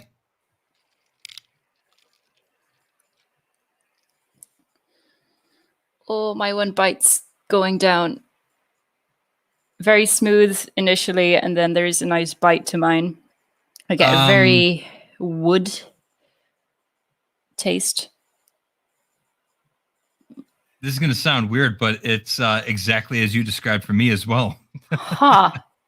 Like, but I think the difference is like once it first like hits your lips and the tongue, it's actually pretty sweet. But what's interesting is like as soon as it like had gone down my throat, I could feel. Okay, this is gonna sound weird, but it's like I could feel the air coming out of my nose. Huh. I could just like feel this warm line going like down my throat to my stomach. Yeah, I literally just took another sip, and it's like it goes down my throat, and the first thing you notice is like I can feel the air come out of my nose. And what's interesting is it's almost reverse compared to the other ones, where it's like it doesn't start with the woody taste; it ends with it. It's very strong. It's very, very strong for me as well. Yeah, I guess I would describe it as strong too, but this is, I mean, so perhaps it's because it's from a completely different part of the world, but it is completely different than the other three. Like, even like after having this, I can tell you right off the bat, it's like the other three didn't have a bite. This has a bite. This has bite. But the thing is, this bite, it's not bite all the way. It ends on a bite, because some whiskeys, they're a bite from beginning, middle, and end. This ends on one. Whereas, like I said, it's like it goes down immediately, incredibly smooth. And then once you kind of, chill out on it, then you realize, oh God, it's burning my throat. Yes. I don't think I could drink a lot of this one neat, but I also don't think I should be drinking this whiskey if it's 10 years old and expensive. So, I think, but it is good. It is a nice one. Honestly, but I think it might be for more advanced whiskiers. You're Irish. You're automatically advanced. This is true. Okay, but I think, now obviously I haven't tried it with a Coke yet, but honestly, this might sound weird, but because everybody already knows I'm not too much of a big sweet or desserty kind of guy. So to me, this would be the perfect whiskey to put into a dessert of some sort, because it's not overly sweet and it might balance pretty good. Yeah, I could see that. So like maybe I put it in a milkshake or some ice cream or something, or I don't know. I mean, perhaps, actually, now I think about it, this would go as a really good substitute for the Jameson in that sauce that I made. Oh, try that out. So your weeb sauce is becoming a full weeb sauce. You're eradicating the Irish part of it. That's true, but the thing. Oh, and by the way, for people who didn't know, the sauce that I made, I called it the what did I call it? The leprechaun weeb sauce. Yes, because there's actual sake in it, but the sauce does call for sriracha, which is, I guess it's Chinese, but the thing is, all the sriracha saucier in the States is made in California, so it's Ah. still not, yeah, it's still. You know what the unfortunate part is? If it's got to come to the States, that's fine, but it comes from the worst part of the States. Oh. Sorry for any Californians. It's just your state is insufferable for the rest of the 49 states. But I don't know. It's yeah, the one that I've got, the Suntory, like I said, it's almost the reverse of the Irish whiskeys, whereas it just, you might sense a hint of a bite at the beginning, then it goes down smooth. This goes down Yeah. smooth, and then you're like, oh God. And then it hits you. Yeah. Yeah. So, okay, I'm gonna finish this sip up, and then I'll mix it with a Coke. And until then, Omen, tell us some weeb shit. Oh God, where do I begin? So, I think anime does is made in anybody Japan. like anime? Do you know what an anime is, kids? The correct term is animu. Anime. Lately, in terms of anime, what I've been watching and really freaking loving is Doro. It's going to be a 12-part season 1. Hopefully, I assume there's going to be more, but you liked Helsing.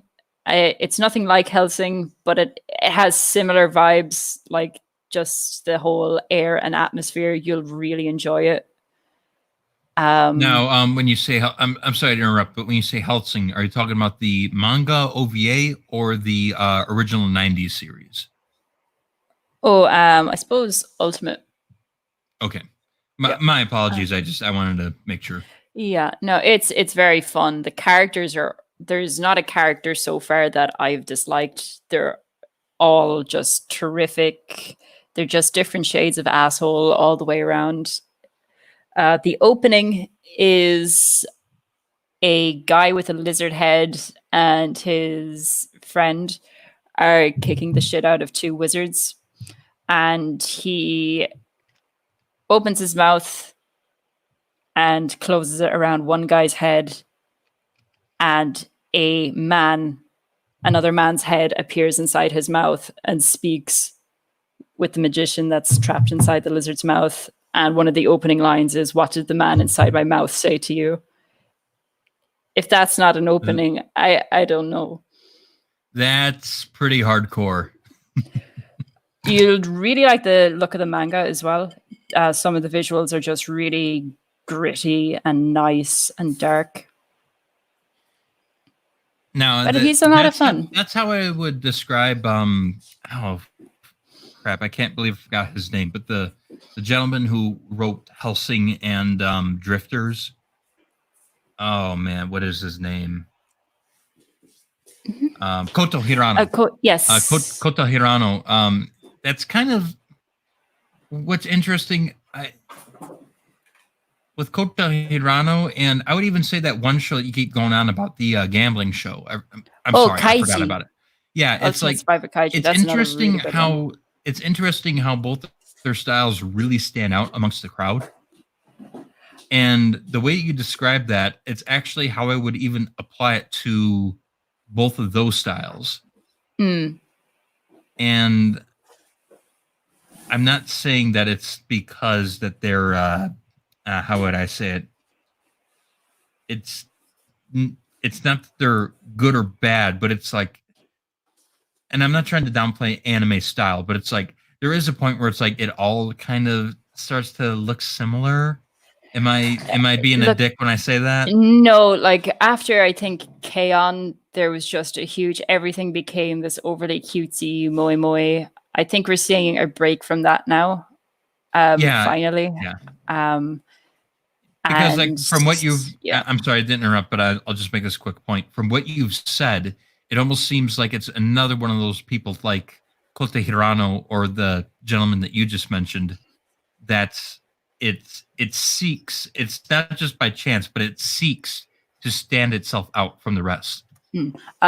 Just for people, it's Fukumoto. Is the mangaka behind Kaiji. He's a very distinct, sharp, angular style. But Madhouse animated Helsing and they animated Kaiji.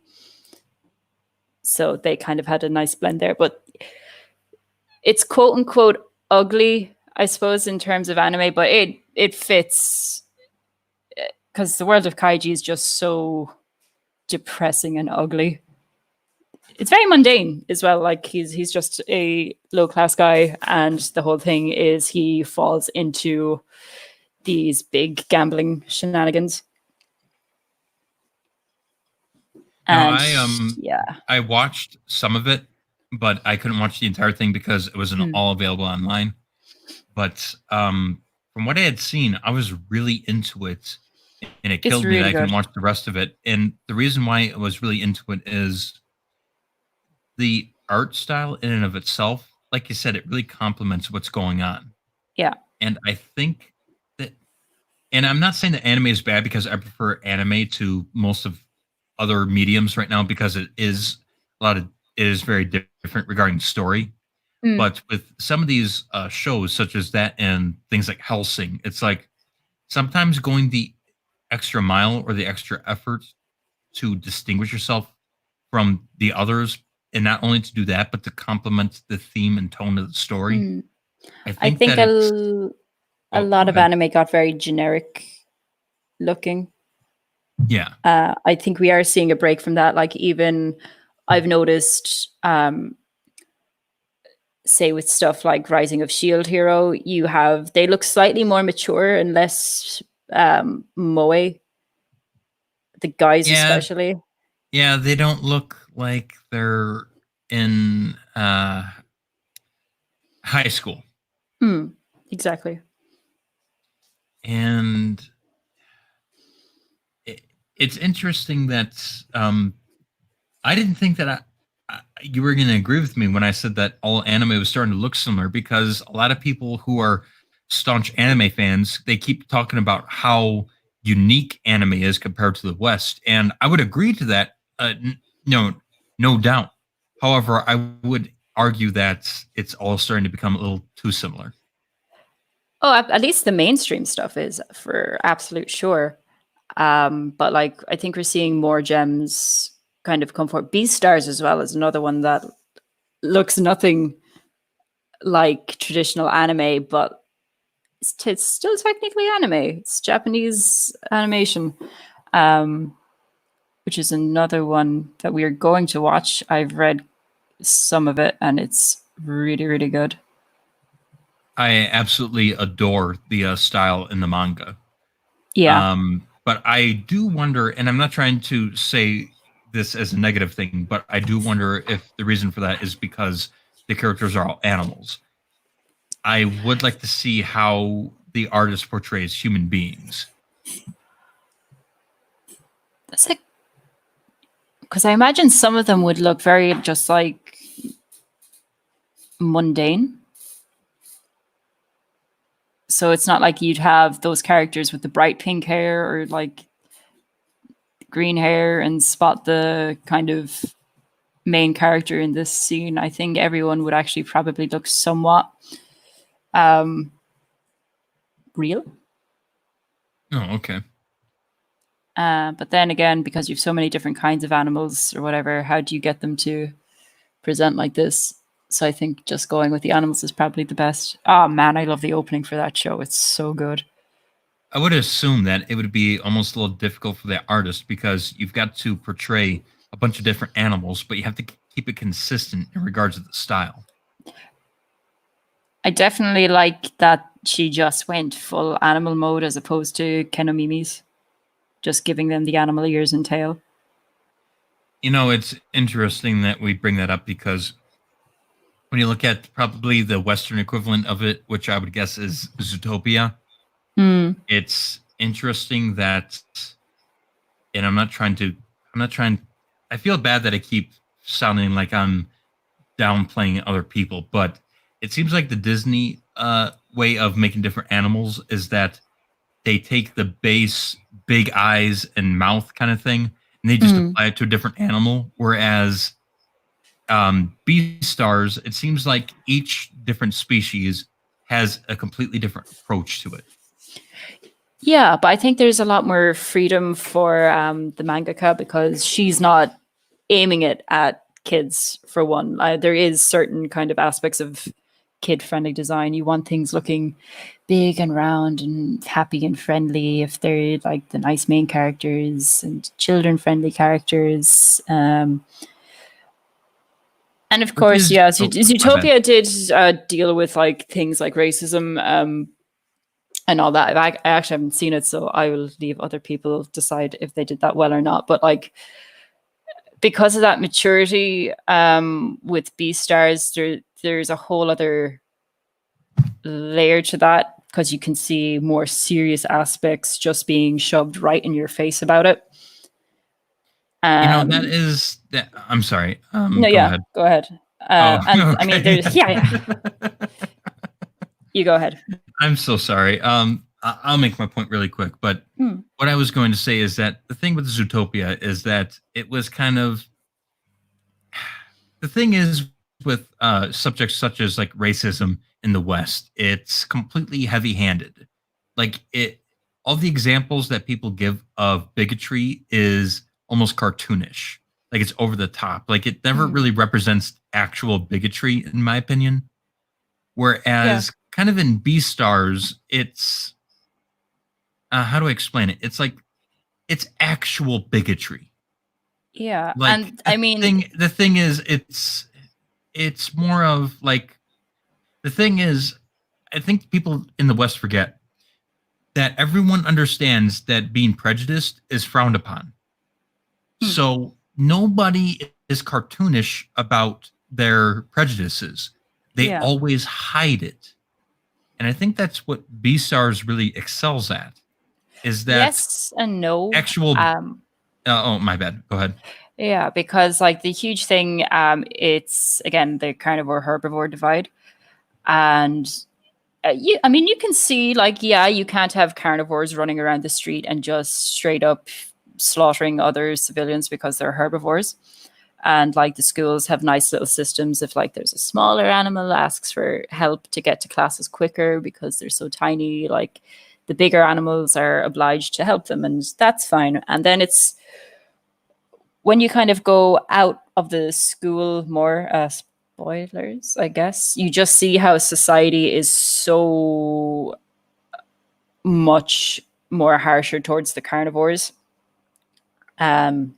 Like you're not allowed to raise your voice to any herbivore. So if you are just getting into a dispute, the minute you like shout at someone out of genuine, just like heat of the moment rage, you're in a lot of shit. And they don't really, like the cops are on to Legoshi and all that when he kind of raises his voice, not even angrily, because I don't think Legoshi has been angry at Haru, at least not up as far as I've read.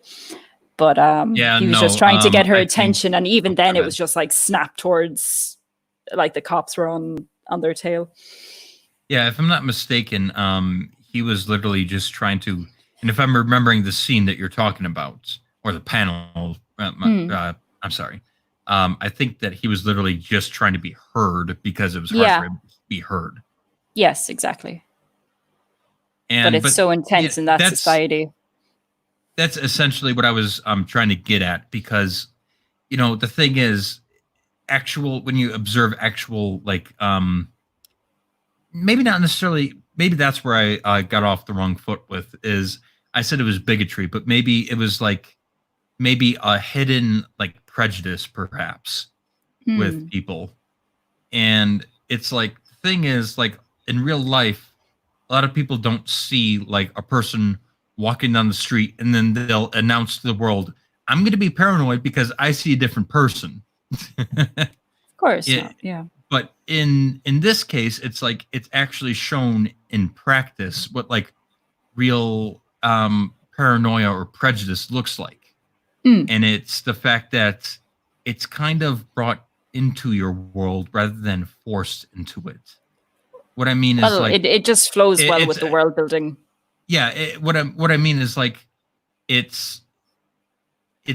doesn't contradict with what has been established before. It's like you can understand where someone came to the conclusion or the fear, where when they came in contact with somebody who was different than them. Yeah. Whereas in a lot of Western stories, it's like almost everybody who's prejudiced. We go like, how is that person prejudiced? They're a freaking idiot. Where it's like in real life, as much as it hurts to admit, there are some stigmas that you do have to acknowledge. And you don't have to agree with them or disagree with them, Yeah. but they're there.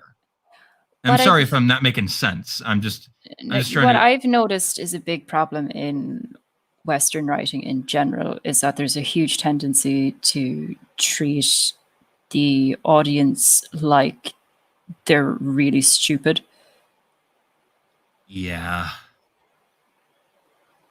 It's instead of like organically showing people what's going on, they would rather, instead of like have people interact with each other and then the audience see what happens before them and they have to think about why the scene that played out.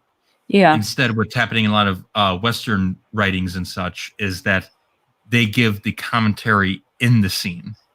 And exactly. Or just the thing is, in my opinion, and I'm sorry if people don't agree with this, but in my opinion, artists are supposed to commentate on culture, not create the culture. And what I mean by that is that you're not supposed to steer where society goes. And in this case, I think what a lot of Western audiences, not audiences, I'm sorry, what a lot of Western artists are doing are saying, this is what we want culture to look like, or this is what we see, and you must agree with what we see in culture and society.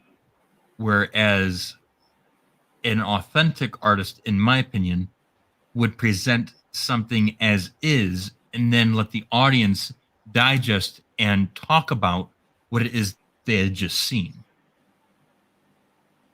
And I'm I'm so sorry if that glad doesn't I'm make out of sense. Western media for a large portion, I think. So I'm And like, oh god. I'm sorry if I rambled and didn't make sense. It's just it is sometimes hard to explain like what the differences are, because a lot of people will look at the same thing and just say, well, a conversation happened. But when you look at the two side by side, you're kind of, you do notice that there is a difference in the presentation, but Mm-hmm. it's sometimes hard to explain what exactly went down. Like, for example, like in Beastars, like the incident that you explained, it's like, did they spend the next 2 minutes explaining why it was wrong that they were prejudiced against the wolf character? Like, no, they just go on. Yeah, exactly. And that's the thing. It's like there was a conversation to be had after that, because it presents the audience the opportunity to have that conversation. Whereas in Western writing nowadays, it's completely. Oh, Harry would like step in front of Legoshi and give her whole speech to the cops and Exactly. Yep. And forgive me, guys. I'm not trying to get into like a political debate or anything. It's just, with the subject that we brought up, it's sometimes fun to compare and contrast the differences between cultures and their storytelling, because it's, even it's though kind that of I night and guess, day. well, night and day, but also there are a lot of people who don't see this as important. And I guess as someone who's trying to be a creator, it is important to recognize the differences. And I'm sure you, as somebody who is very into the arts, you see it as important as well.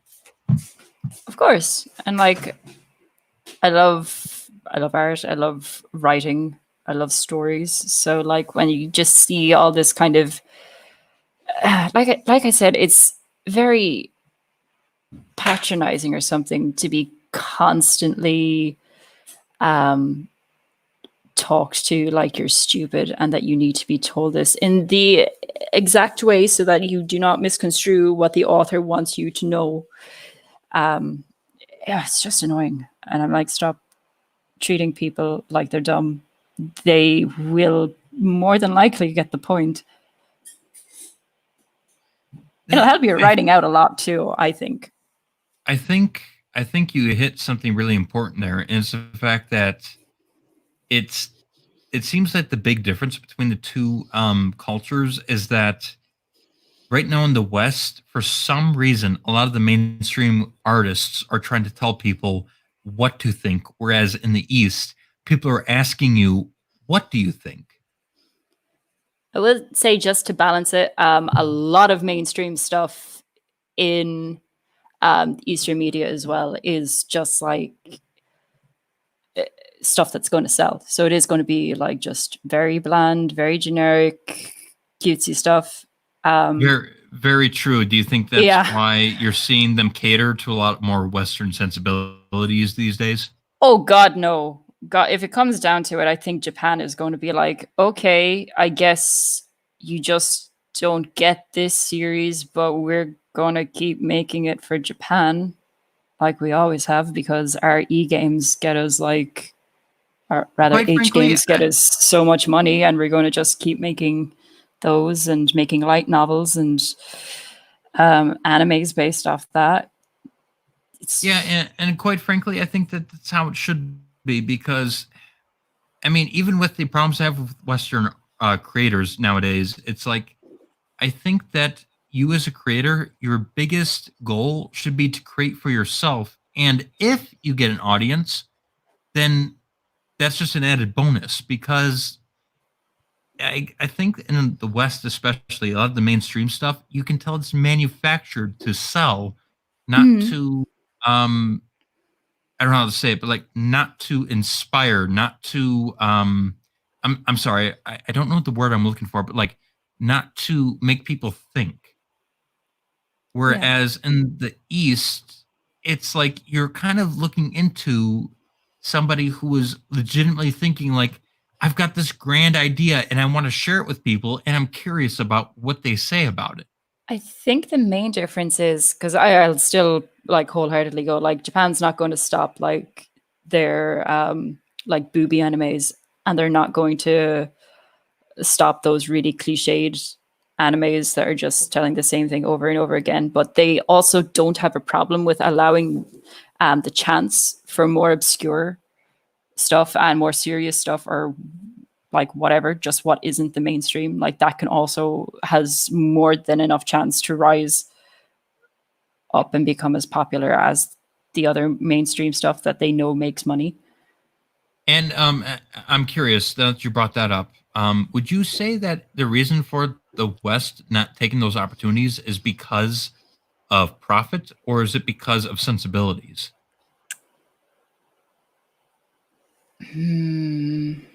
I think there's a very lazy faux morality kind of signaling going on in the West at the minute. And I think that's kind of the currency, as it were. Because if it was just purely about money, I think we'd see a lot more kind of the H game based things, and that wouldn't be a problem. Um, I mean, what is interesting is in the West, you are starting to see, in terms of box office numbers, if we're going to mm, go off the Hollywood, yeah, if we're going to go off the Hollywood thing, because it seems to be like the prime, I guess, go to standard in terms of entertainment in the West. But when you like look at the films and the shows that have been winning as of late, it has been stuff that has gone against the norm. And absolutely. yeah, and what is interesting is they spit in the face of Western sensibilities. Like, I mean, I mean, I guess the biggest one that people have really woken up to is gotta be Joker. that, but I have to say, like, I enjoyed The Lighthouse like a lot more than Joker as a movie. I don't know. I think it was because I it was a total break from any. It was just two guys possibly going nuts.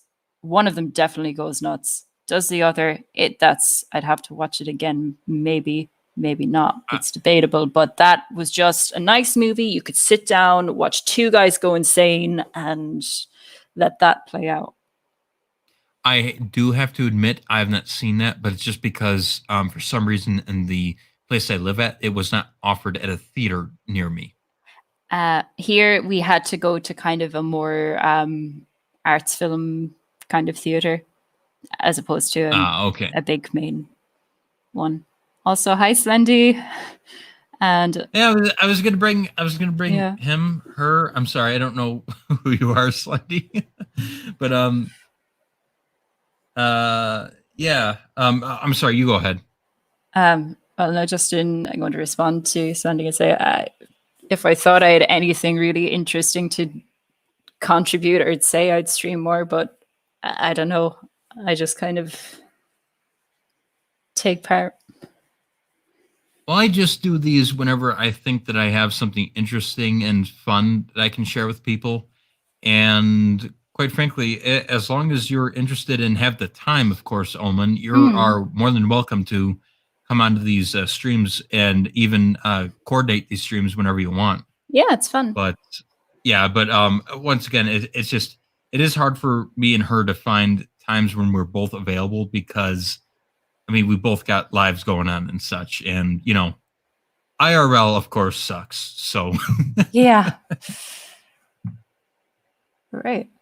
I actually might have to wrap it up here then because yeah, that's totally fine. I was just about to say I'm going to yeah. give my thoughts on the whiskey and Coke version. Go ahead. Portion with the Yeah. Centauri because I took sips of it when we were talking and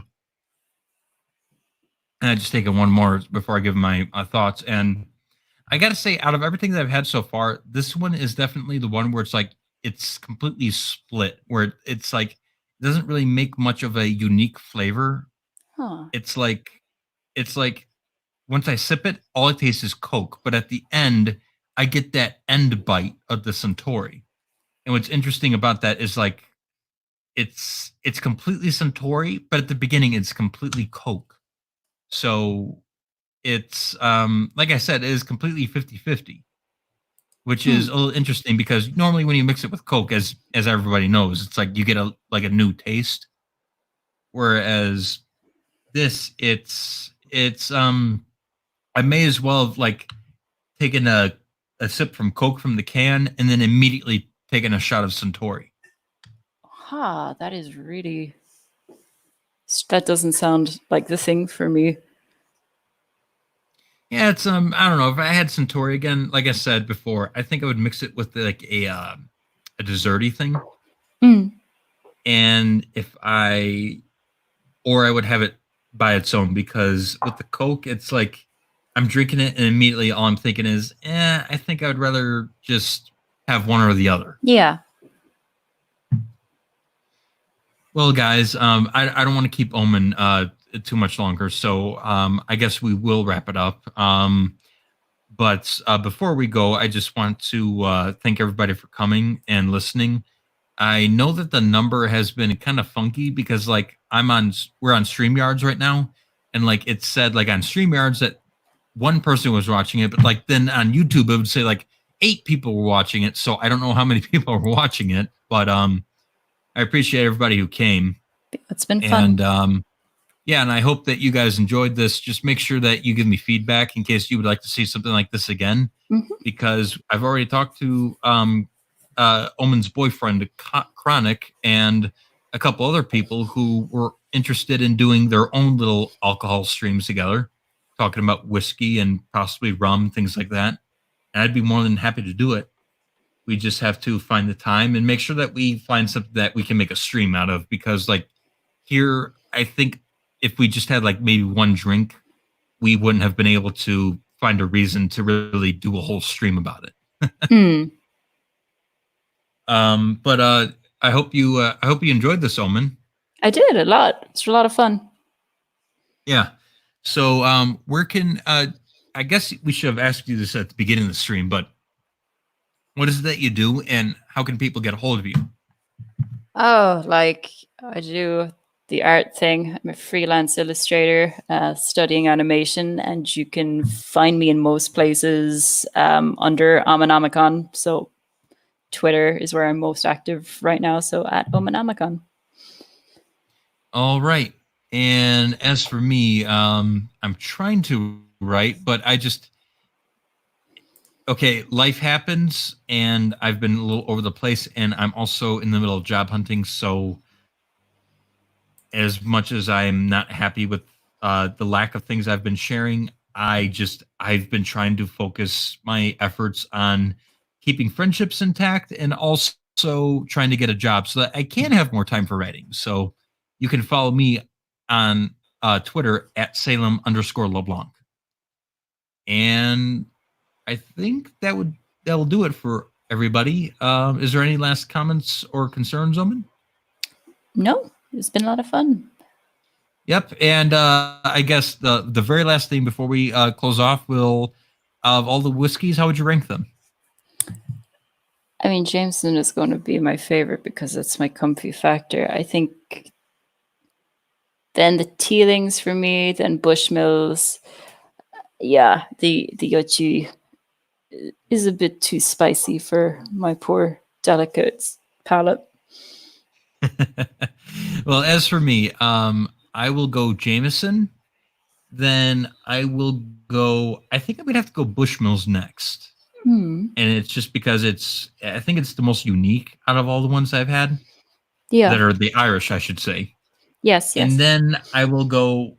Honestly, I'll go Centauri next, just because it's so different, and then I'll go Teelings.